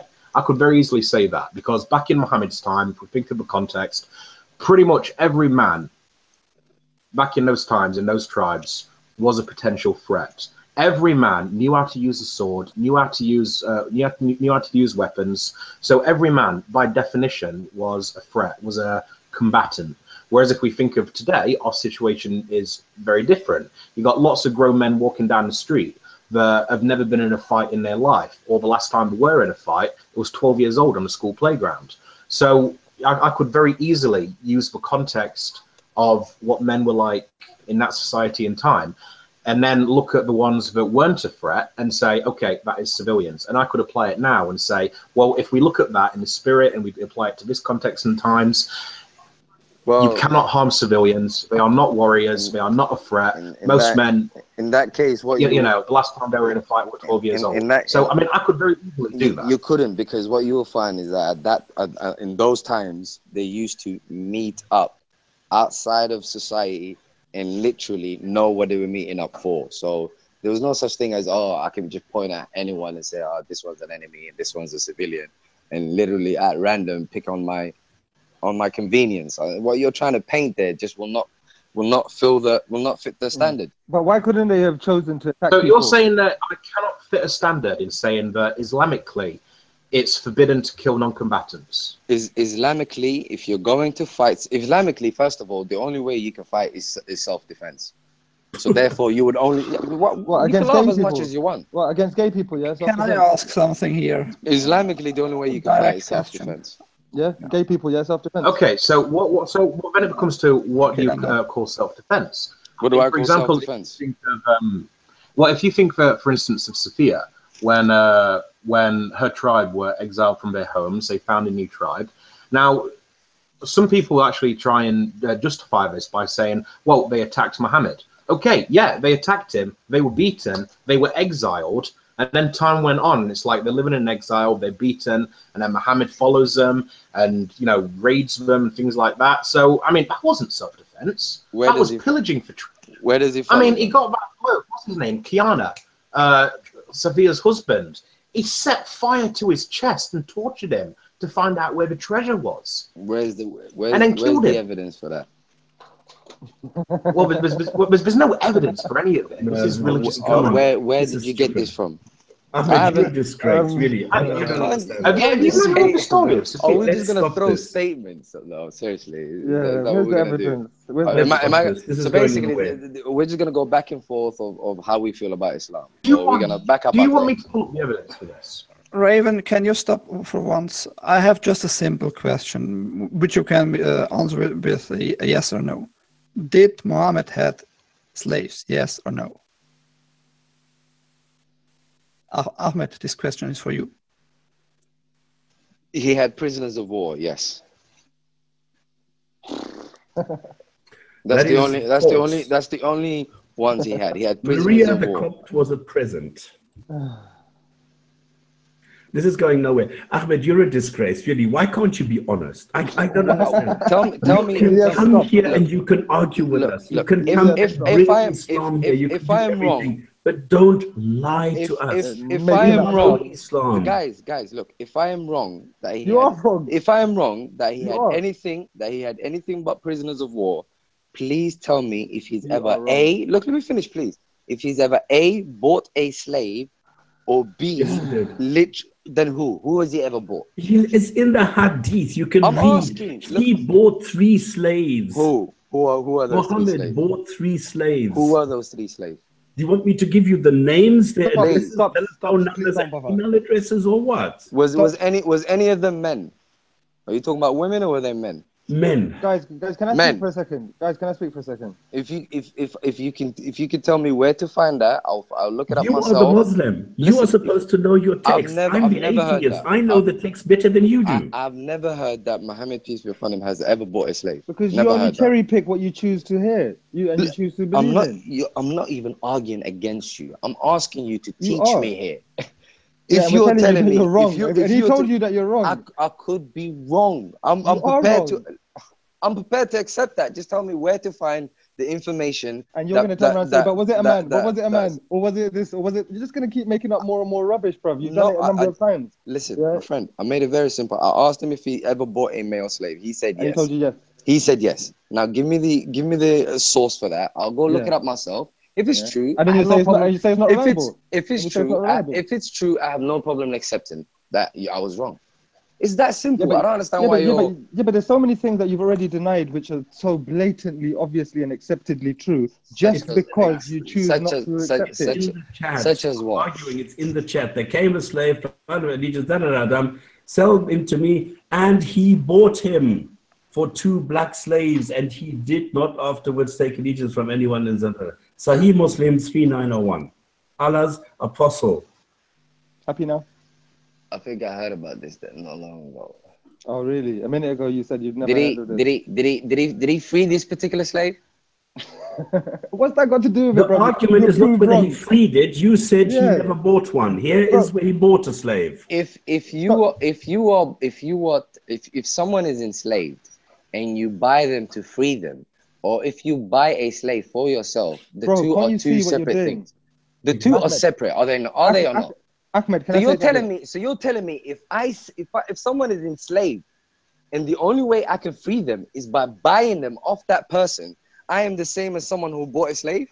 Is that what you're telling me? Why are you are moving the goalposts. Why are you making I'm not. Very well-known tactic. I'm asking and that's I'm asking, look, is there a difference between the two? Who's being disingenuous? Okay, Ahmed, I'm actually going to side with you on this. I agree with you. I thought I was going stupid then. It's not the same, is it? I'm not surprised, mate. But look, bro, honestly, Ahmed, can I say something? No, I mean, there is obviously. I mean, if we think like, you know, did Muhammad buy a slave? Yes, but is there a difference between someone who gets a slave and, you know, that's it, and someone who buys a slave with the intention of freeing them? That was not the obviously, question. That was not the question. That was not the question. And I'm perfectly happy to admit that. But I wouldn't even consider someone who bought a slave to free them as someone who bought a slave, because I know your intent behind that question. That's not fair. You can't use that. That's ridiculous. You the one who asked that question. Huh? Bro, can I just say something? Ahmed. I thought it was you who asked it. I can't even remember who asked the question. No, he asked me, has Muhammad ever owned a slave? I asked him, he owned prisoners of war. Yes. They laughed at me. I said, look, if he ever bought a slave or he held someone against their will, tell me about it. And they said, yes, he's bought someone. Now, clearly, when you say he's bought a slave, you're trying to tell me that he's bought a slave for the services of that slave. But he bought someone to free them. Ahmed, before you go on, you said something very interesting there. You said against their will. Yes. Now, that itself, we have to explore what this means. For instance, it's actually a part of Islam, and numerous scholars, even today, have said that silence equals consent. Like, let's say, that's in one condition. That's in one condition. So let's say if you have like a 10-year-old girl that's been married to someone, and it's like, no, you're laughing. I'm making a serious point. I'm making a point. All right, go on. It actually says there that if she's silent, nothing about 10-year-old though. Not saying no. Nothing about 10-year-old though. You added the 10-year-old. I would agree that that's particularly nice. No, and then there's also, I mean, like, what about Stockholm? And then there's also like, what about Stockholm syndrome? Include Stockholm syndrome. You've got to include what would they do. I mean, like with Khadija, for example, her entire people are being slaughtered. So she had the option of leaving, but what was she going to do? Her only option, if she left, was to wander out into the desert and die. So I mean, you have to take these things have to be taken into account. I agree with you. So where should we start with? Because clearly, what you indicated there is that Muhammad was wrong for being in a war. Full stop. Then. Because the rest came after that. Okay, can we stop this now? Or do you think slavery is okay? Sorry? Do you think slavery is okay? Do I think slavery is okay? No, not at all. All right, then let's leave it there. Next, please. Can you continue with the video? let me ask a last question. What is Maria to you, the slave from Muhammad, the sex slave, Ahmed? I don't know what a sex slave is. War? I don't know what a sex slave is. What I do know is that it's a slave primarily used for sex, also like a concubine. For what? She was. Let me explain. Let me explain otherwise. She was no free. She was no free wife. She was a slave. A wife. So she was no free wife, meaning no free human. The difference in Islam, the difference between a concubine and a wife, is simply a wife is someone whose hand in marriage you've asked for their father. You understand what I'm saying to you? So they've basically what's happened is basically he had to be left for that. So what's happened? She doesn't have. Let me finish. This is how it works in Islam, innit? And historically, it makes sense. At the end of the day, when a father is handing over his daughter to you, he's basically handing over his responsibilities over his daughter. He's handed it over to you. Doesn't she have any responsibilities over herself? Of course she does, but right. So does she have a choice? Does she have a choice in that marriage? No, really. Right, wait, I mean, if you think of before you switch it, how Islam relates to women, at the end of the day, basically an eternal child. Raven, let him finish. Thank you. Sorry, I got excited. At the end of the day, let's be frank here. A father loves his daughter. He protects his daughter. He provides for his daughter. He tries to maintain his daughter. Not all fathers are perfect. A father, ideally, not all a father is supposed to be. You happy? That's naturally. Not reality. That's not reality. God. Do you want me to? Reality. Can I finish? Irrelevant, but it's Can I get 2 minutes? Because that's not all parents. That's not all fathers. That's irrelevant. That's not all fathers. All right. Naturally, you would assume that a human being, a man in this case, would look after his progeny. No, is that fair? No, I wouldn't always assume. Can I, for argument's sake, can I just continue with this? No. Bro, you're just making up stuff at every turn of the conversation. You just make up more and more rubbish. All right, you just take the conversation further and further outfield. Shall we move on then, guys? What do you think? Let's move on. Yeah, let's move on. That's better. I just want it would make things clearer for us if we knew what the difference is between a wife and a concubine in Islam. It would make the argument much easier. Well, what is the actual argument though? Because we were talking about slavery.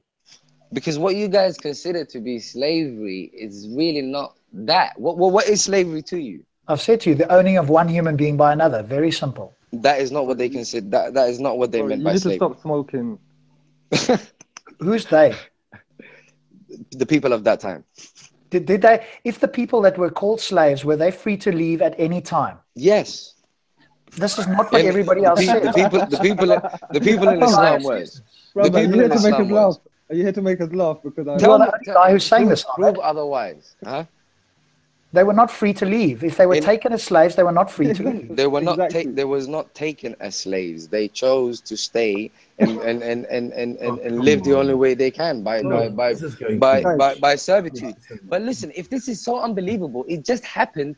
Why did the French women go over to the Nazis? What's that got to do with it? It's the same thing. They did so because they knew that survival was at best over there. Guys, they knew it was in their interest to survive. It's okay. It's that simple. Why is that so difficult? Would you really consider that choice, though? I mean, that's coercion. Come on. If I was a woman, and basically my people were losing the war. And I knew that my best interest, if I was going to survive, would be with being with the other side. I can understand why many women would choose that. People want to survive. So what's being a woman got to do with it? But do you really think it's a choice, though? Guys, in the circumstances, you don't have much of a choice. He's just dragging this out further and further. You can either go live in the desert and die, like you said, because there's no way she's going to earn a living, or she could just move on. She doesn't have a choice. That's just life. Okay. It was hard. Guys, he answered my question, the last question. Yeah. He doesn't accept slavery. That is clear. Let's finish the last. But is it really irrational what I just said to you? Yes. Seriously. Carry on with the video. Hiroshima, Nagasaki. Yeah, there's no men, women, or children there. They obliterate everybody. But Muslims, we can't do that. Huh? That's your question? Yeah, no. Good. This is for you, inshallah. Thanks. All right. That's the Marmaduke Pickford one, yeah. Oh, that was not a lot. Thanks so much, Ike. We appreciate you hosting the video for us. That's much appreciated. Yeah, thanks, Ike. Okay, any closing thoughts? I found this video very interesting because it shows Muslim apologetics. It shows how one person can be extremely selective, how one person can dominate a conversation and chuck in any lie, anything that is totally dishonest, not true, and still make it sound as though everything is hunky-dory and great. And there are uncritical people who will accept it and who will simply go away and even say thank you very much. That is why I thought this was a very, very interesting piece of Islamic apologetics. Wow, who said that? That was the only thing Hamza said, but I didn't immediately want to jump on, is when he was talking about jihad. When he said, you know, it can be an inner struggle, so like getting up to work can be a jihad. It's like, yeah, there are lots of schools of thought that talk about jihad as like an inner struggle and something not necessarily physical or violent. So that was like pretty much the only thing he said that I didn't really have a problem with. I think he just talked complete rubbish the whole way through, beginning to end, every single word. I think I agree with Stops in that speaker's corner for certain people, and Hamza, and I would say to his face, he's got a methodology which is talk very loudly, interrupt people, sound very certain on things that you don't have certainty on, and the people around and some viewers get sucked into that because they're not critically thinking. They just accept whatever he says because it sounds like he's got some authority. It's the same with some other people as well. And so there's various tactics, I think, and I'm not going to say that Ahmed or Marshall are like that because I know that, I certainly know Marshall, I don't know Ahmed, but I don't think that some of the Muslims that go to Speaker's Corner are interested in truth. They're interested in propagating what they already believe, and they will reject anything else. They will cherry pick science when it suits them and reject everything else. And they will take certain things that they haven't researched themselves because it sounds like it bolsters their point. Now, I know Ahmed would obviously not say that's the case for him, but this seems to be the case down there. And it's a case of looking like you've won an argument in inverted commas rather than let's see what's truthful. Yep. Is it my turn? Go for it, buddy. Thank you, by the way, for coming on as well. Appreciate you coming on. Bit of a lion's den here. So, you know, hopefully you weren't overawed and stuff and people treated you reasonably well. I think that's the main thing from my point of view, is for you to be able to come on. You know, we can disagree with it. We can have heard it 50 million times. It's the first time we're hearing it from you. And obviously you're going to be questioned on that. So I appreciate your time and doing your best to answer it. So thanks a lot. Yeah, well done, mate. Yeah, seconded. Thank you very much. I appreciate you guys welcoming me to this. And yeah, I think it's and if anyone actually asks you about this show, keep in mind one of the atheist panelists, me, actually did go against everyone and say, actually, I agree with Ahmed. I'll remember that. I promise you, I'll remember that. That one stood out. I'll just say, I think the best way forward for us all is if we can all accept that we can all be wrong. Only you. Yeah, definitely. Wow, fantastic. I think that's the best way forward. Yeah, great. No, the best way forward is just to be honest. Yeah, but I think that is the most honest. That is the most honest you could be. It's a good starting point. It's a good starting point. And no, yeah, I think yeah, we can reason. We can reason. We can try and not be biased as much as possible. And reason as much as we can. But you let can't him finish. Stop. Let him finish. Beating wives is okay and keeping slaves is okay, and then you're saying, well, we can reason this. We can't. Stop. Let him finish, and then you can go in for it. Oh, I thought he was. No. Carry on. Well, Ahmed didn't actually say that. Look, I'll tell you what. I respect that Islam is a massive claim. A man claiming to be a prophet, peace be upon him, is a massive claim. And that there are many questions that arises, and there's many things that at first hand can look a bit, odd, weird, even wrong. And I may come across, a bit confident in something that completely doesn't make sense to you at first. Just give me a chance. That's all I ask. Ahmed, how many Hasanat points do you have? Hasanat points? Yeah, because you're mentioning every time you're wishing for peace and blessings and whatever on Muhammad. How many points did you gather till now? I've never heard of any points regarding that, to be honest. Why then you wishing peace and blessing upon this child molester? Just answer. Don't think about the child molester thing. Well, the reason I wish the reason I wish him peace is because he's given me a message that has given me a lot of peace.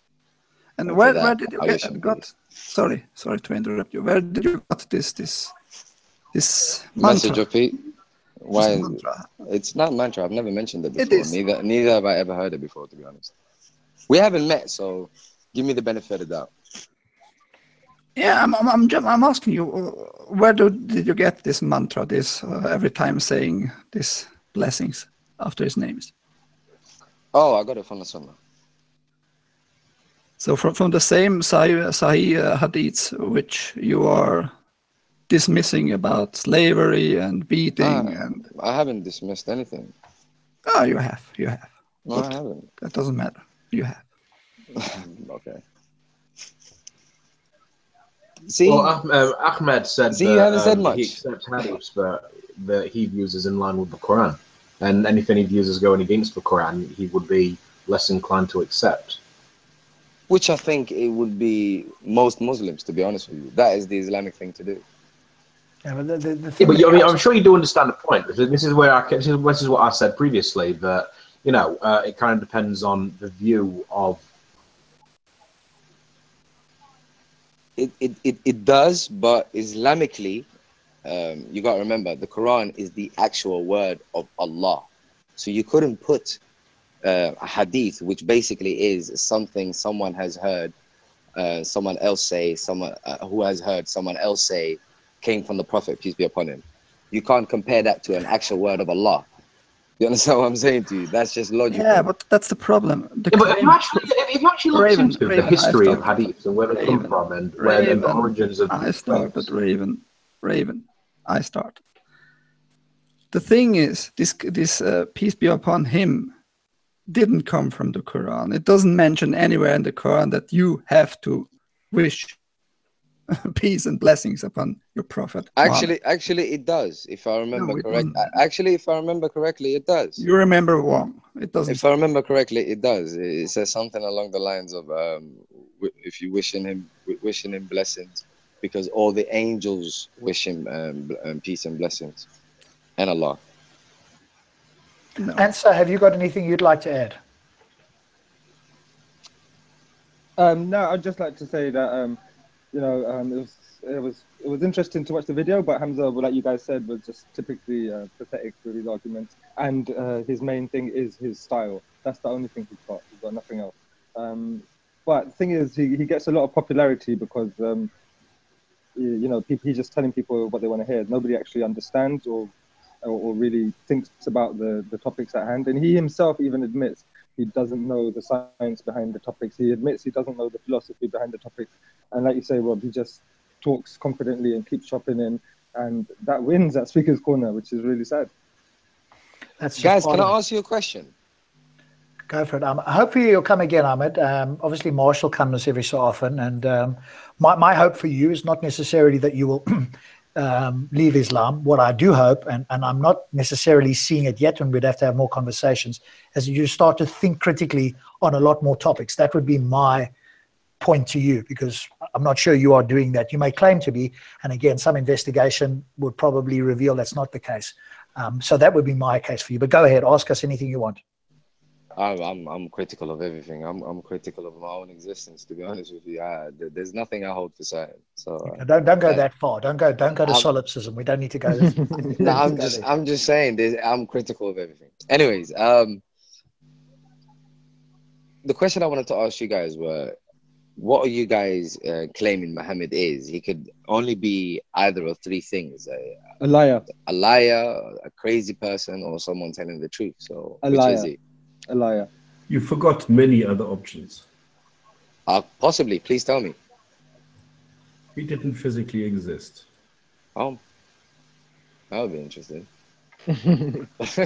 So I would suggest that if I was charitable, I would suggest that he wasn't able to differentiate between imagination and reality. And so If somebody today in 2017 said they had spoken to Allah and that in fact Muhammad was not the last prophet and they were, and they started to write out a book, what would anybody think about it? We'd laugh. We'd probably want to commit them, would be the first thing. But because it happened 1400 years ago, somehow that makes it better than if somebody makes a claim today. Well, So- no, the reason we hold Muhammad's message as the last one and is because it simply answers everything we require. Like what? Every single question you can have about life, the existence of life. So that's all the message is supposed to be about. Why you exist. Does he answer how fast you can drive on the streets of Switzerland? Sorry, what was the question? You said he answers every question for life you have. Yeah. So does he answer question if I ask him? I don't know how to do that, but does he answer if I question him how fast I can drive on the streets of Switzerland? You don't need that. You don't. That's intrinsic. You don't. You said for life. Now Yeah, you're exactly. saying it is not important for my life. Well. The Quran states that you have been created with certain intrinsic. No, don't go Well, there. exactly. So it does that. It's simple. Look, you asked, does the Quran answer that question? Well, yes. The Quran says you have certain things that you know intrinsically. So therefore, you know intrinsically that if you drive too fast, you will create danger for yourself and others. There you go. Voila. All right, Voila. so let's give you another example, Ahmed. Yeah. What about So is the show not ending then? Are we continuing? No, wait, I'll say there's a Q&A afterwards now. Yeah, we're just chatting afterwards now. So Ahmed, what about cruelty to animals? Do you think that is a moral act or not? Because that's not in the Quran, is it? That is very well. The Quran clearly states you shouldn't be cruel to anything, any of God's creation. So animals would be God's creation. Where does it say that? Have you got a verse that you can provide us? It says in the Quran that you should not treat animals cruelly. And then Muhammad does the opposite because he hamstrings a camel. What about eating meat then? Eating meat is not cruel. Oh, really? No. Because you say a prayer before you slit its throat. Huh? How's that? Because you say a prayer before you slit its throat and watch it bleed out. How's that not cruel? Why is it cruel? You'll have to. Because it's feeling more pain. Because it's feeling more pain than is necessary. Do you have proof for that? Well, that's the definition of cruel. That's the definition of cruel. Actually, Ahmed, they're actually that. I mean, if you actually think of the halal, and I will say, just to be fair, Raven, there are a the lot of nutshell, halal places. the nutshell version, please. But if you actually look at, have you ever seen in the news that like vets or a veterinary association has actually been calling on the ban of halal? Now the thing is, they've actually professional vets have tested this. They've monitored the anxiety, the fear, the pain, the heart rate, and they've actually found that this does cause needless suffering. And I say needless because with modern technology, there are other ways to do it where this suffering is spared. If that is the case, I have yet to come across that evidence, but more than Yeah, prepared to look at that. I was at a conference where they showed this. In fact, they use ECG and they can see and show how animals suffer when you, unless you stun them. Stunning is at the moment the best way. Of course, for me, the most moral is that we don't slaughter animals at all. I'm like a vegetarian now, but I used to eat meat, so I purely do it from that. But if we had to slaughter animals, which we don't have to, but if we chose to, then stunning them is the most humane that we have come across currently, because at that point that's virtually instantaneous, and then they feel no pain, so then they can be slaughtered. But any of the other methods, they suffer, and this is a scientific fact. It's not just sucking it out of our thumbs. They don't suffer through stunning? It's the least possible suffering what stunning that we have. It literally just brain dead, so we're unconscious. They don't feel anything. So all the pain they usually go through, it doesn't exist. And what about halal slaughter when you go for the jugular vein? Is it? Yeah, they suffer with that. That's why I think halal. So are you saying they suffer more with that than stunning? Yes, correct. Yeah, that's obviously. Well, how can you not know that? That's just ridiculous. It's okay. Look, that's news to me. I want to bring in Saracen, and we've got TJ Singh as well. So Can I just ask a very specific question? Because Ahmed said that Muhammad gives you all these indications and he answers all these questions. What do you think is the answer if I were to look at the hadith and I would ask Muhammad, what is my approach towards female captives which I want to sell on the slave market? Should I be allowed to rape them before I do that and enjoy my orgasm while inside them, or should I rather take my penis out before I ejaculate and therefore increase the prices on the slave market?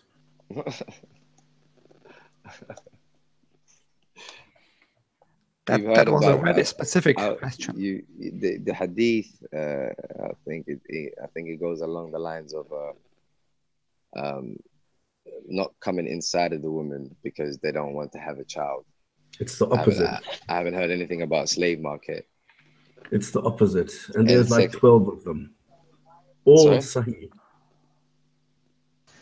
Okay, it's so the opposite. That's news to me. Well, there's a lot that seems to be news for you, but I'm asking you very specific questions to see if you can give very specific answers. Because as soon as I give you a specific question, you go and you say, I've got no clue what you're talking about. But as soon as I go into general things, then you start answering them in a way where you suddenly say beating does not mean beating, slavery does not mean slavery, this does not mean that, and this does not mean that. So it's very, I'm a bit worried about you that you cannot answer the general questions. No, sorry, that you have answers for the general questions which are totally obviously wrong, and when it's a specific question, you don't even know them. The specific question you asked me was completely improvised, so there was nothing about that was specific. You mentioned rape there, you mentioned slavery and selling on a slave market. I don't know where you got that from. Like, where does it? Like, where? What does it say? Read it. Sahih Bukhari or Sahih Muslim? Which one do you want? Read any of them. I would love to find me anything about slave market first of all. That's completely different. Slave market. Please read that for me. What good would that do? I will accept that that there was such a thing as a slave market, and that they were completely wrong for having such a thing. How about that? That is not what I asked. But I'm certain there is no such thing as slave market. There is no such thing as a slave market. I'm certain of that. Okay. Well, my question to you is, what were you hoping for Ahmed to actually answer there? What is your exactly answer? Which was a specific answer that he would say if Muhammad actually gave advice on an instance like that, on a question like that. Muhammad gave advice in terms of there was a man that said we don't have orgasm inside our women for fear of having children.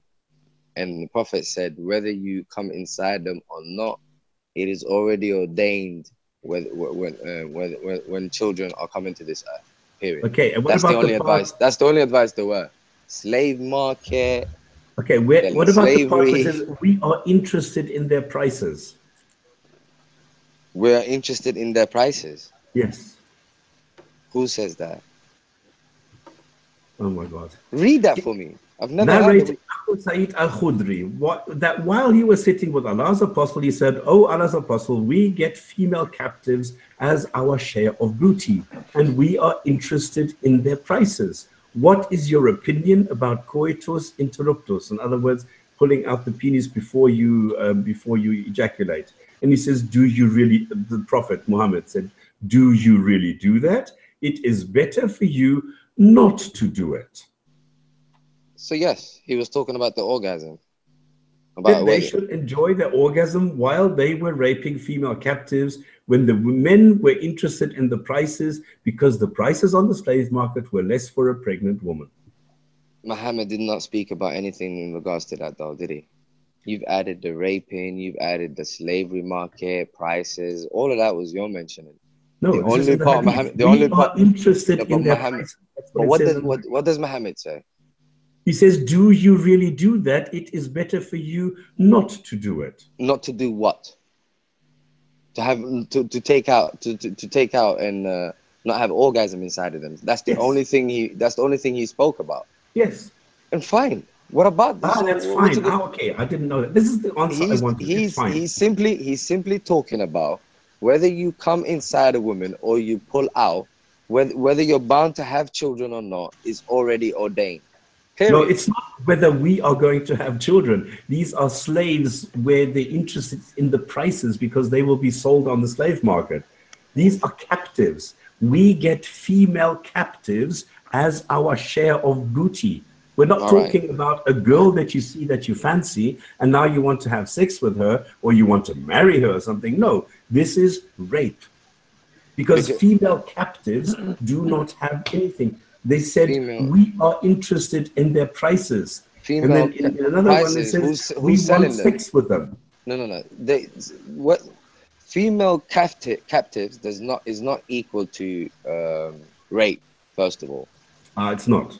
They were very happy. Well, the husband gets killed, the brother gets killed, the father gets killed, and they say, please, oh dear man, please come and have sex with me. I'd love to have sex with you now because I just watched you kill my husband, my brother, and my father. Please have sex with me. Like I said, if you look in history, happened all the time. Just happened in World War II. I don't understand why you dismiss that when it's You're there. A sick person. It's not about me. Look at history.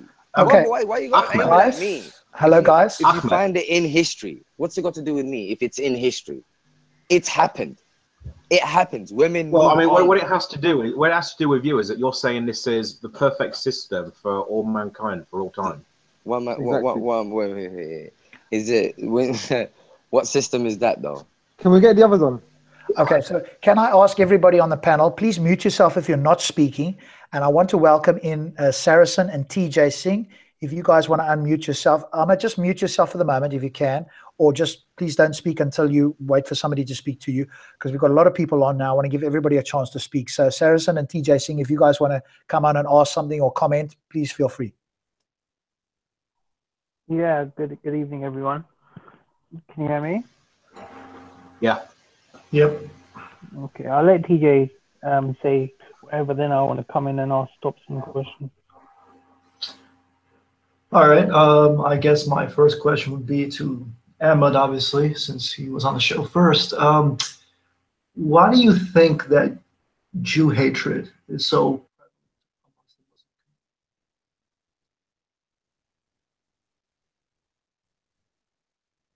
I mean, we all know that anti-Semitism is old. I mean, hundreds of thousands of years old. But why do you think it's so prevalent amongst the Muslim community?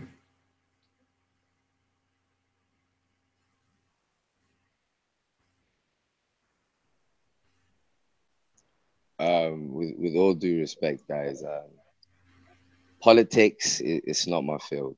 I try to answer what I can in regards to Islam. Well, do you want to ask Saracen now, because he's a Muslim? Yes, you go ahead. I mean, whoever wants to take that up, it wasn't. I mean, it wasn't about it wasn't about Israel. It was just about Jews as people. Yeah, sure. I'll answer it as best as I can. My understanding is that if you look at the history, generally speaking, the Jews have always been persecuted, even before Islam or the advent of the Prophet Muhammad ﷺ. You have histories like the Babylonians. You had the Romans. They destroyed the temple. The Jews have always been a persecuted people.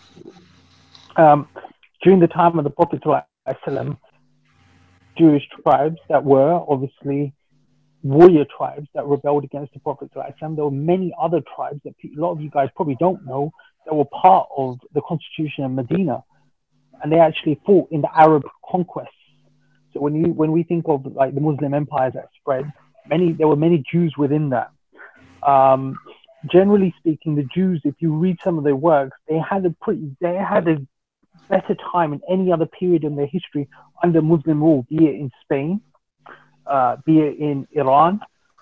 Generally speaking, when the La Conquista took place in Spain, the Jews were persecuted very badly, and the Ottomans took them in.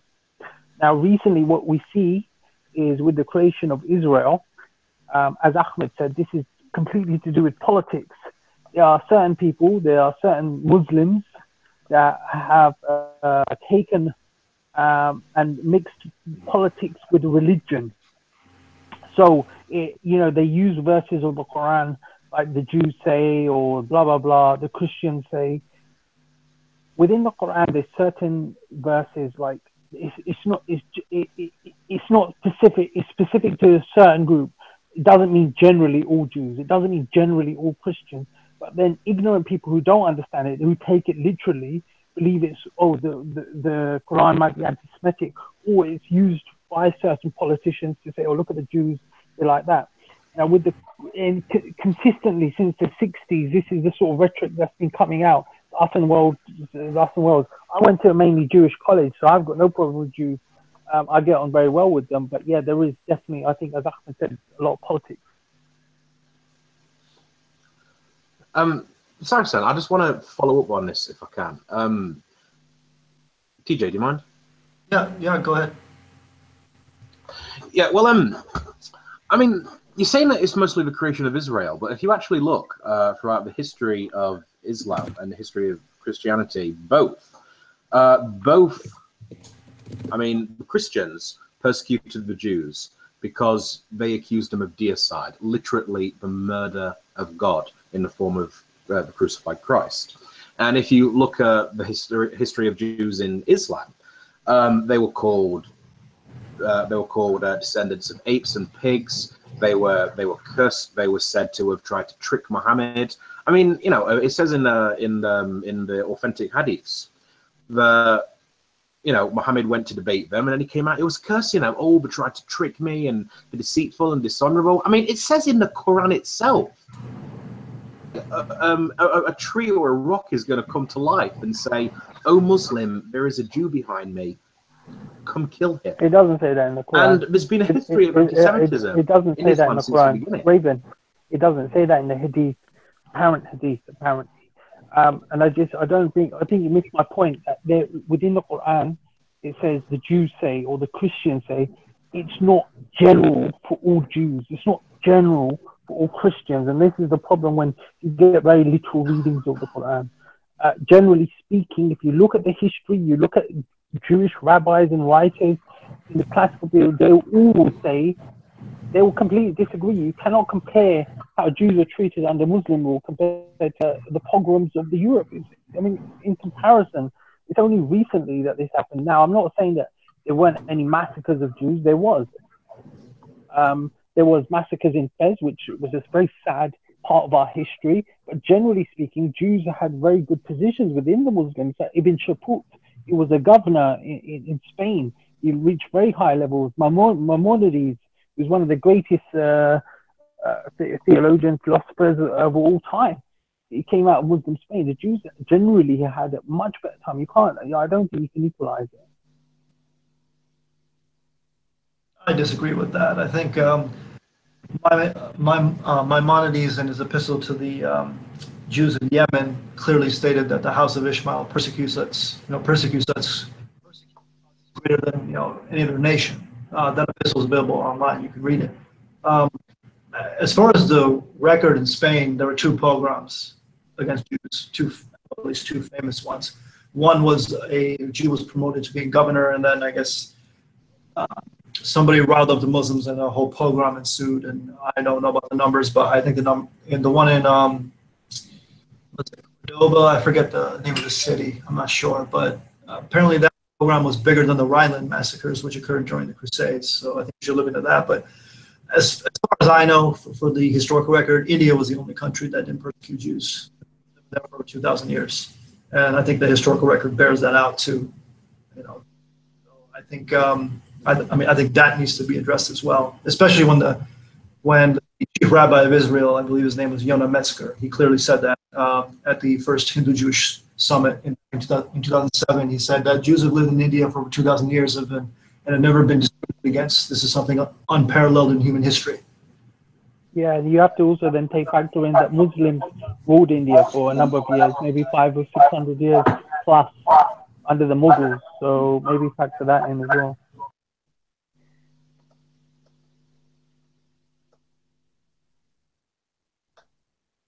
Can I ask Stops a question if he's still here? Stops, are you still here? Yeah, sure. Yeah, so Stops, we were talking about slavery earlier, and I just wanted to ask you, because you talk a lot about pre-Islamic Arabia and rape and slavery and all of that. So I just want to know, what would happen if a woman wasn't a slave? Was there a welfare system? I just wanted to know from your kind of research what you found in regards to this, and what would happen if you know, a woman didn't have any kind of protector or anything like that. She was taken care of by the family and the tribe. Thank you very much. Thank you very much. That's exactly what I was trying to get to earlier on. Answer that, please. Yeah, we knew that, mate. I did. All right, go ahead. Answer that. Answer it. I did. We did.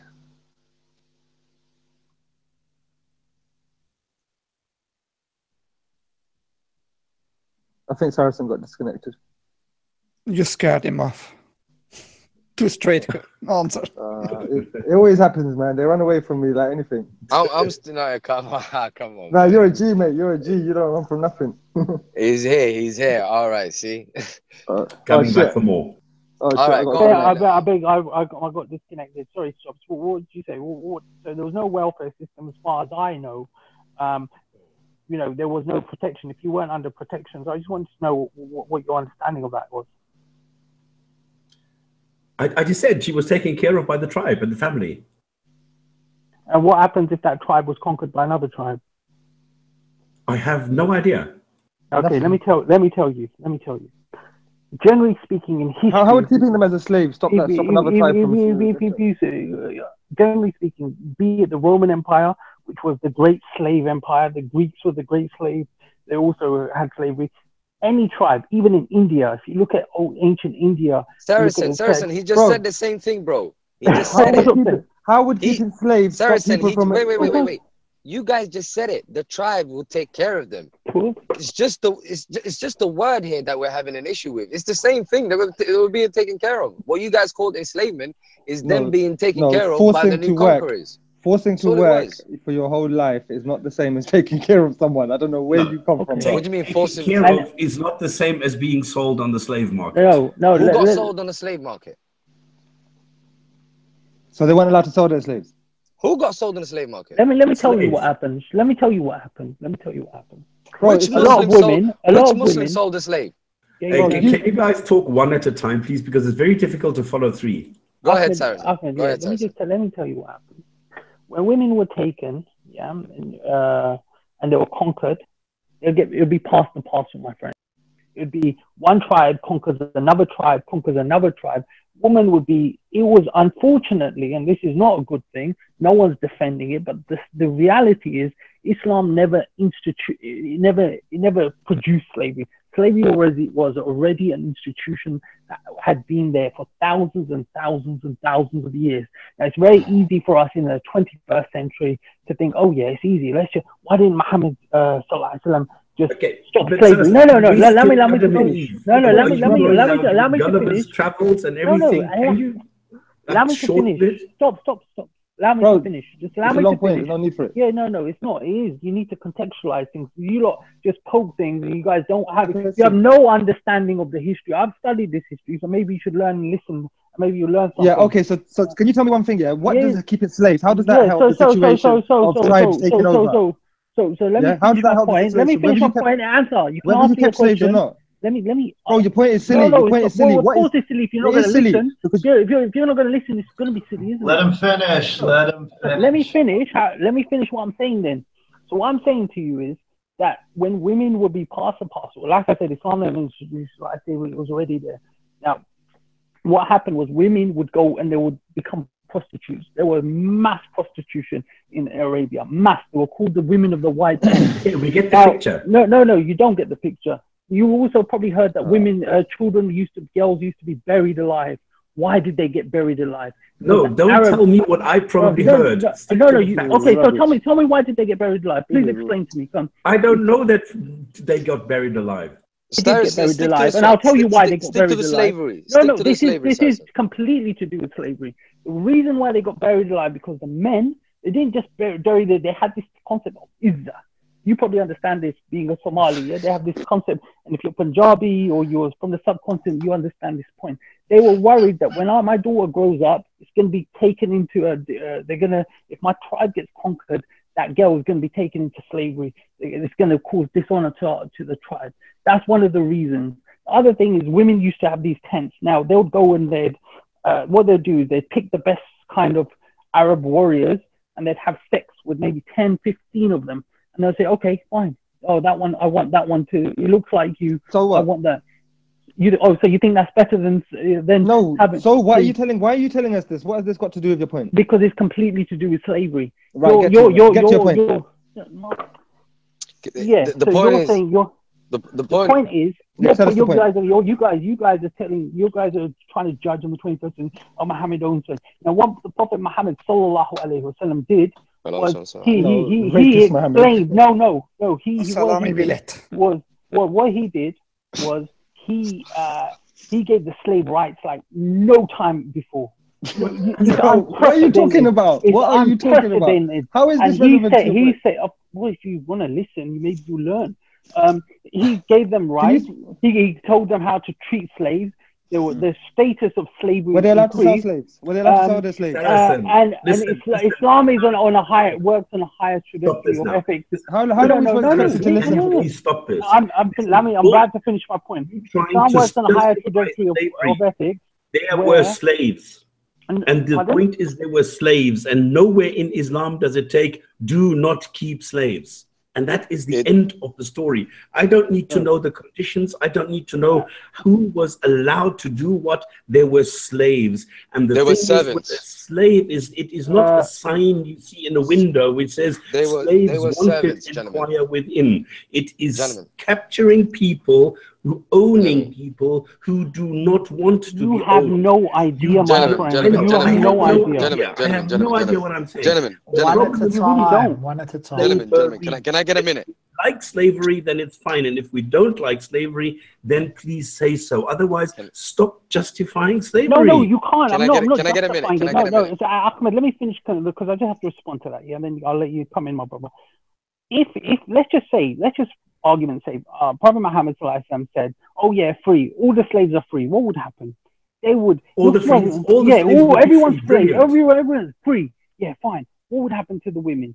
Mass prostitution. What would happen to men? No income. There was no welfare state.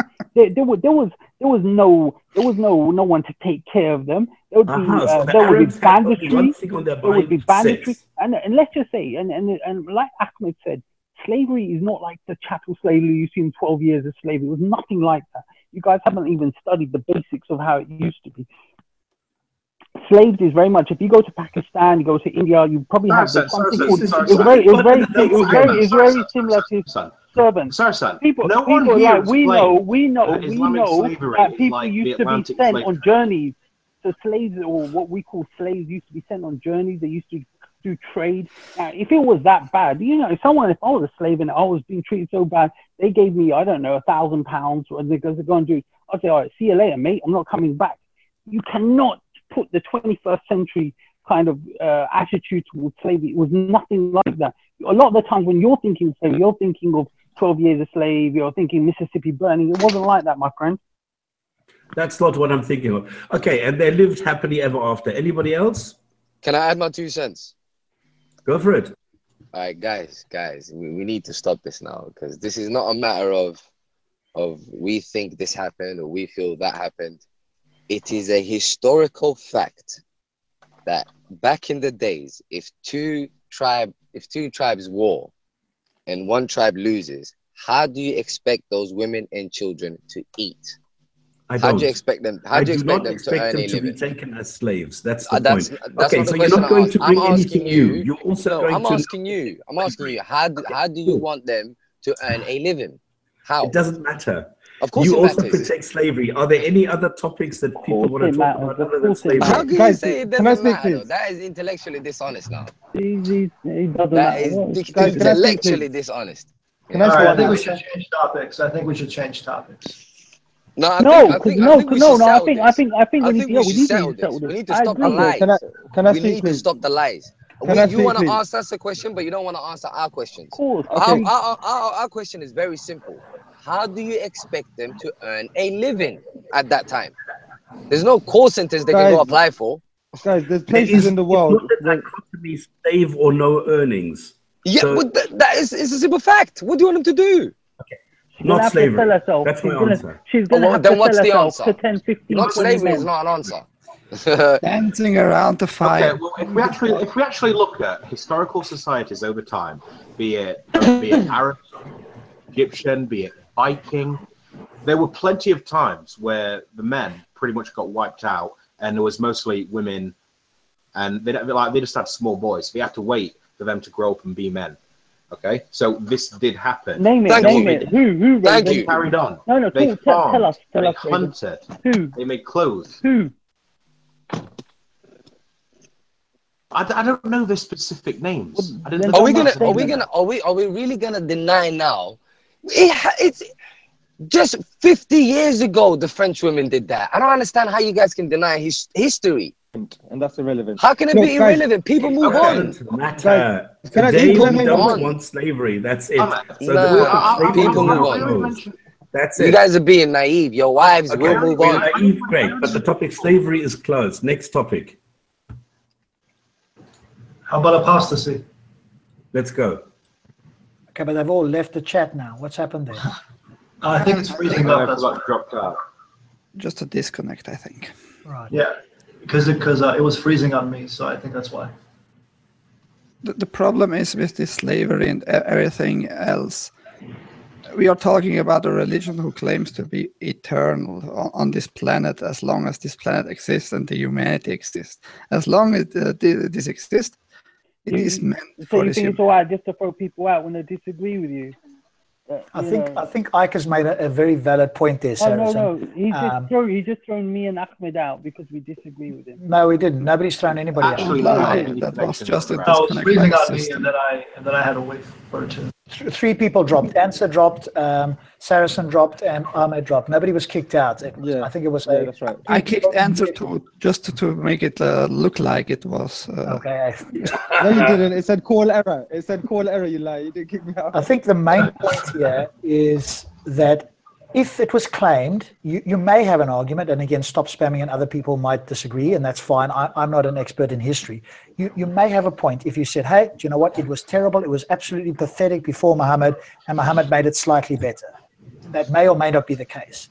However, when we are now in 2017, and the claims about the book are that this is a book, and the sayings and the followings, teachings of Muhammad are for all people of all time, now you have a serious problem. Now you've got to go into a long explanation to try and make it sound like it's okay today. It may have been, quote, okay in huge inverted commas in the day, 7th century, because it was slightly better than what they had, or maybe majorly better. That could be a whole discussion on its own. But we're in 2017, and the owning of one human being by another, we don't accept in any way, and even you don't accept it. So now we have to do a little bit of a dance to try and make this fit. If you said, do you know what, we condemn it, and we're doing a Majid Nawaz thing, and we need to reinterpret this thing entirely, now we're on your side. But at the moment, that's not what we're hearing. We're hearing how it was, Exactly. That is exactly Rob, right. I agree with you 100%. But here's what you guys fail to think. I'm not Salafi, right? I come from, obviously, I told you, we come from the school of Imam Abu Hanifa, where ethics are completely linked to society. And it's okay, so let me finish, my friend. No, the ethics are not out of date. The ethics does not say, my school doesn't say you go back to the 7th century. Which school did you make up? Which school have you made up? Gosh, this is why you left Islam, because you've got no idea of what you're talking about, my friend. What? Because I haven't studied the school. So the school of Imam Abu Hanifa works on trajectory, hermeneutics. We go forward. What we do need is a renewal. We need a renewal of those principles. The Malikis have it as well. And we've got many Muslim imams in our history that have said that, it moves forward.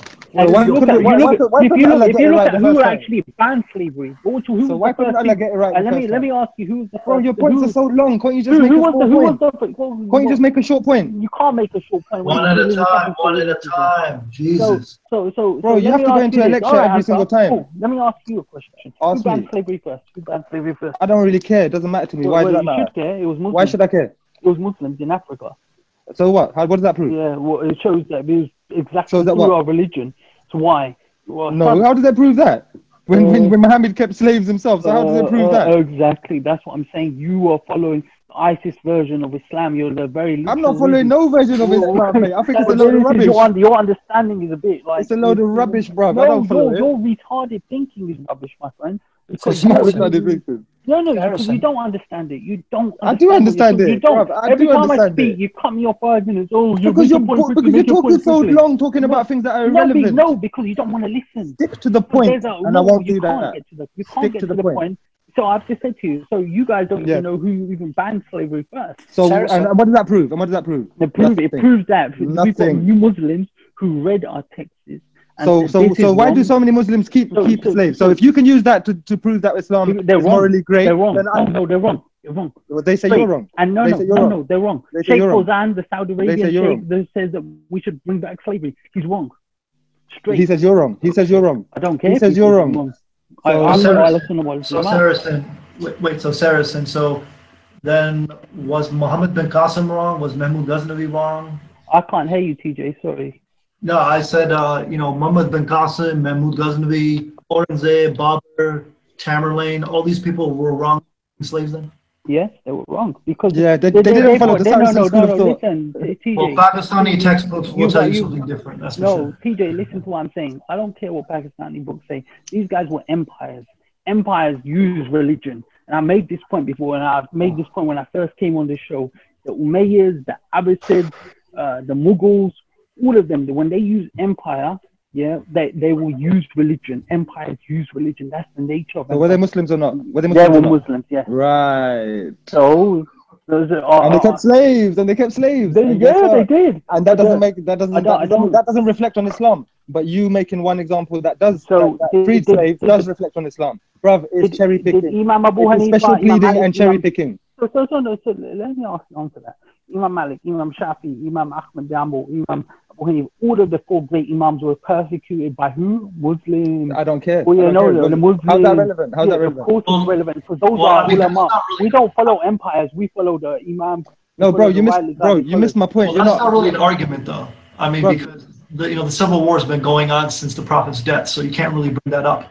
I mean, you guys have been doing it for centuries. TJ, let me throw something back at you. Have you studied Indian history? Most of it, yes. Okay, so what happened before Islam came into India? Tell me about that. Tell me about the Hindu tribes. Tell me about what topic are we talking about now? We're talking about slavery. We're going back to slavery. He's just jumping around. I'm not jumping around. It's completely right. Bro. I'll put you in shortly. I'll put you shortly. We had a golden age. We discovered the zero. We had so many inventions and all that. We had the highest universities, for crying out loud. People used to come from all over the world to attend Indian universities, and the Islamic invaders came and destroyed that, and they didn't even build a single university when they ruled for almost 850 years. That's actually factually incorrect. And then they slaughtered 100 million. No, under Chandragupta, they had the golden age. The Guptas were a great age, but within the Guptas, there were many Hindu tribes that were fighting each other. There were so many different gods. Yes, because it was decentralized. Because it was decentralized, and they were enslaving each other. You look at the history of slavery in India. What's that got to do with? Yes, but there was no imperative. But there was no imperative to enslave non-Hindus and to convert to Hinduism. Listen, it doesn't matter. The Hindus, some Hindus didn't see the others as Hindus, so of course they were enslaving other Hindus. Well, of course, but I'm saying, but like what I'm saying is this: is that you said what was it like before? I'm saying that we had a golden age, like we had scientists. It's very whitewashed, my friend. It wasn't just, there was great periods in Indian history, just as there were great periods of Indian history under Mughal rule, and there was bad periods. We're talking about humans here. We're talking about humans who have issues. Humans find reasons to argue. Humans, be it you're black, be it I'm a Muslim, forget religion. Even if religion wasn't there, we'd still find an excuse to fight each other. Of course, and nobody's saying that to the contrary. That's irrelevant. At least I'm not saying that. TJ, was there apostasy at the time? Well, there's no concept of it. That's the problem. Hinduism is not a religion in the Western sense of the term. It's a spiritual system. Exactly. It's not. There's no pope. There's no singular school of thought that dominates. There's multiple schools of thought. So you can be an atheist. You can be an agnostic. You can be a polytheist. You can be a monotheist. It's more about self-development and personal growth. Hindu is a geocultural term. It is not. So where does the reincarnation come from then? Reincarnation comes from the theistic schools of thought. The myths. That's from the myths. That too, but I'm saying that most of the theistic schools of Hindu thought believe in that, believe in that concept. But there are also atheist schools who rejected karma, who rejected reincarnation. They rejected all these things. So, but like you cannot say that Hinduism is this unified thing, and that's what people don't get. That it's not it's not a singular entity. That it is a pluralistic tradition. That's why I didn't have problems accommodating Jews or Zoroastrians into India, welcome them in and all. Because it's a pluralistic tradition. That's what people don't get. So you can be an atheist and still be a Hindu, and people will, scratch their heads and look at you like, what the hell are you talking about? And they just don't get it. They just don't get it that it's a geocultural term. It refers to indigenous people from South Asia. That's where the term comes from. So yes, I'm a Hindu, but I'm agnostic, but at the end of the day, I still consider myself as part of that tradition. And it just boggles my mind that people just don't get it. Like it's very similar to being Jewish in the sense where you can be an atheist and still be a Jew, culturally speaking.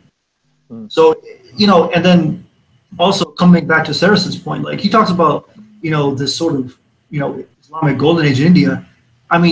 Slaughter after slaughter. My presentation proved that with backed up, and it boggles my mind that people cannot assess what truly happened. It just boggles my mind. Like that was not a golden age. That was a dark age. Yeah, I agree, TJ. And yet, the Muslim population in India is now at 12%. It's gone up despite all the communal violence, despite all of that. While in Pakistan they're killing each other. So yeah, no, Muslim people do really well in India. Exactly. Yes, because it's a theistic society that's based off Hindu culture. That's the basis for it, and that's why everything in Islam thrives in India. It just boggles my mind that people don't pick up a textbook that's not written by a leftist and just assumes things that were taught by people who have an ideological bent. It's seriously, and now the West is doing the same thing. I'm just going to say one. Sorry, we're just learning about Muslims in India, and I couldn't help thinking of Bollywood. And when it tries to promote this religious harmony, you ever notice it's always like a male Muslim and a female Hindu? It's never a male Muslim and it's never like a male Hindu and a female Muslim. Exactly, because they'd be killed for that. Yeah, exactly. Right. I'm talking like specifically Bollywood. Well, yeah, of course. Well, Bollywood is just a fantasy, make-believe world that doesn't exist. That's but even with a fantasy make-believe world, you never see a Hindu man getting with a Muslim woman. It's always a Muslim man and a Hindu woman. Yeah, because it hardly ever happens in reality as well. Yeah, that's the sad part. Guys, I'm just going to bid you good night. Stops will take care of the hangout and stop it when he feels necessary. So Stops is in charge when I'm leaving here. I want to. Hello, I think we just lost Rob mid-sentence. Who kicked Rob? I am Saracen comes back because I wanted to ask him if he'd accept that slavery. By the way, if anybody claims that we kicked them or something, I made a screenshot showing that they left the group chat. In other words, we did not kick them, but the system threw them out. Stop being so Islamophobic. Stop. Come on. Yeah, exactly. But anyway, I took a screenshot just in case somebody comes and makes that claim. So that now, on our device, it normally says call dropped or error occurred. Okay, here on the chat, it just says left. So just to make sure we did not kick them, and you can see that somebody then, Saracen, then joined again, so it's not us kicking them. No, I'm just mentioning this to be sure, just in case. Yeah. I used to think that you were kicking me, but now I realize you like me. Yeah. Okay, is there anything else, or should we call it a day anyway? No, I just want to add one last thing. At least we have this platform to talk about this stuff, because we can't talk about it in some in like the public media or anything like that. We we have to resort to this. This is our platform ultimately to talk about Islam in general and how it's going to impact the world. And I think I've seen so many Muslims leave, and they're so scared.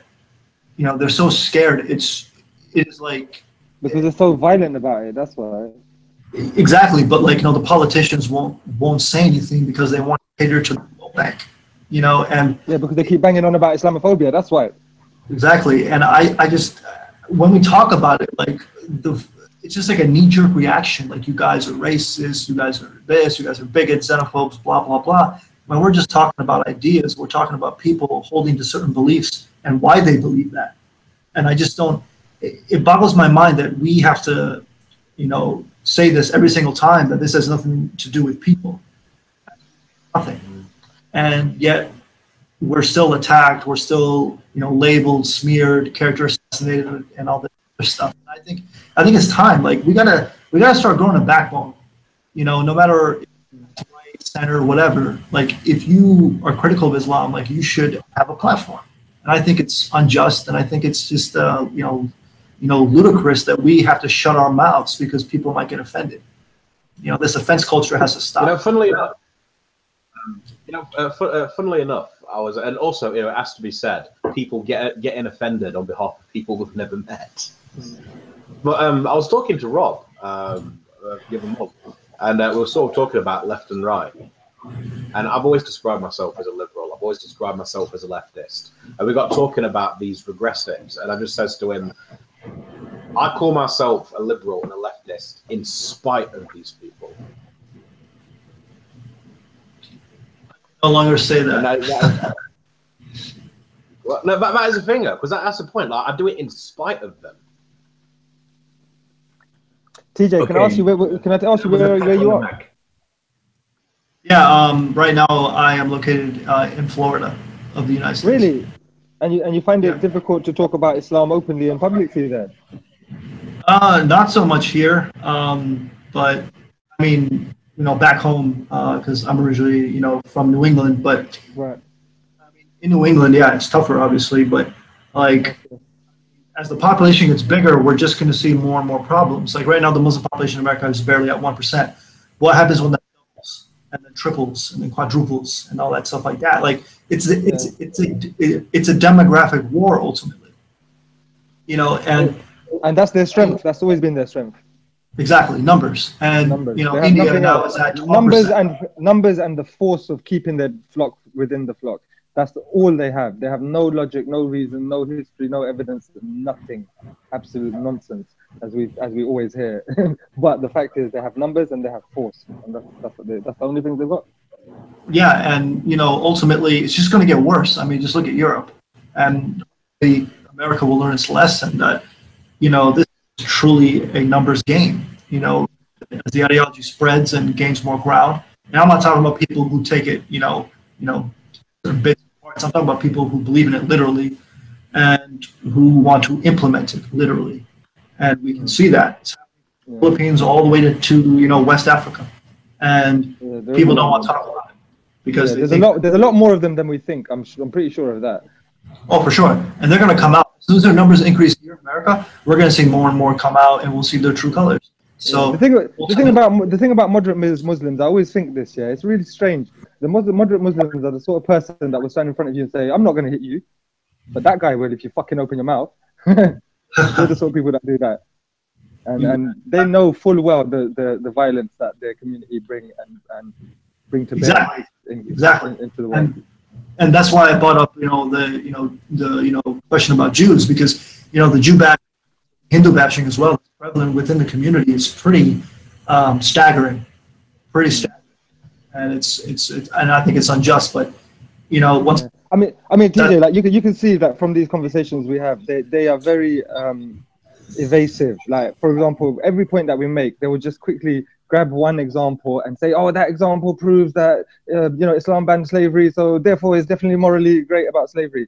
Hang on a minute, I could give you 1,000, probably 1,000,000 examples where Muslims and Islam and you know have you know been the opposite, and they will say, "No, that's not my version of Islam. That's not my school of thought." It's ridiculous how pathetic their arguments are. I mean, granted, I mean, you know, and you know, I just harp it back to this point because, and you know what, I think I'll, you know, end on this note, is that, you know, there's four main schools of thought, at least within the Sunni tradition. We can take the fifth, you know, Jafari school. They all agree that Islam should expand to the entire world. That goal is to convert, subjugate, or kill infidels and bring the world under the fold of Islam. I mean, all four schools. Wow. And it's just clear because Islam doesn't recognize borders. It doesn't recognize countries. It doesn't recognize nations. It just recognizes believers, disbelievers, belief and disbelief, and that's it. So there's really no compromise here. There really is no third way or third, middle ground or whatever. So let's leave it at that. Yeah, cool. Okay, guys, I'm just bringing the picture back up because I can't get over the way these two guys in the middle are looking at the girl who's turning around and leaving, like the guy with open mouth staring at a woman with real boobs and a vagina, and she's not covered with a black cloth. Oh, that's terrible. Hadith of the week? No? Yeah. Coming up. I just thought it's hilarious. Exactly, it's hilarious how he's got an open mouth and it's like, I'm sure he's drooling. Drooling, definitely. There's actually someone in the chat that wants to join. Walid Cisco. Yeah, but now we're closing. We're shutting up shop now, eh? Okay, this is one that Ike found, which is from the chapter, The Treatment for a Person Suffering from Diarrhea. Not verbal diarrhea. This is not about Saracen or who else talks a lot that we have here? Raven. Narrated Abu Sa'id. Oh shit, my voice. A man came to the Prophet and said, my brother has got loose motions. And the Prophet said, let him drink honey. And the man said, thank you, and came back and said, I made him drink honey, but that made him worse. The Prophet said, Allah has said the truth, and the abdomen of your brother has told a lie. What does that mean? That means if Allah says something, that's the way that it is. And if you don't have that, then there's something wrong with you and not Allah. Yeah, typical. Interesting. But that is the short one. The longer one is much more hilarious. He comes to the Prophet and he tells, "Oh Prophet, the stomach of my brother hurts. What should I do?" The Prophet says, "Give him honey." He goes, gives him brother honey. It still hurts. He goes a second time to the Prophet. His stomach still hurts, O Prophet of Allah. Give him again honey. He goes back, gives him honey. The stomach still hurts. Goes to the Prophet the third time. "Oh Prophet, the stomach still hurts of my brother." He says again, "Just go to your brother, give him honey." Goes back the fourth time, gives him honey. Nothing's changed. He goes back to the Prophet. "Oh Prophet, the stomach of my brother hurts still." Then give him again honey, because Allah said so, it helps. And the stomach of your brother is lying. So he had Are we sure it was honey he was giving him and not some other crap? Yeah. I don't know. And I'm just being corrected. It was not I who found it, but pull-ups. Thank you, pull-ups. All right, guys. Thank you very much. That was the Jinn&Tonic show. I can't believe it's 4 hours. It's supposed to be 2 hours and not 4. But I think the video was quite interesting and the conversation was quite hilarious. So there you go. If somebody wants a topic handled or covered in one of the next weeks, just give us a shout and we'll do our best to get some research done.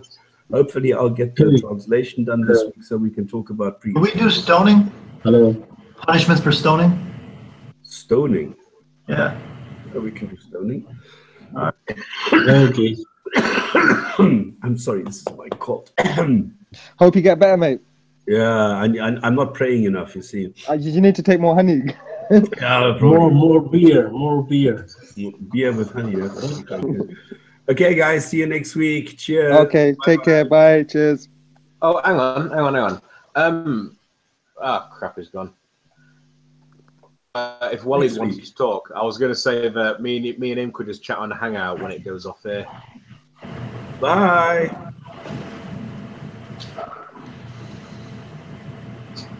Wally, come back next week.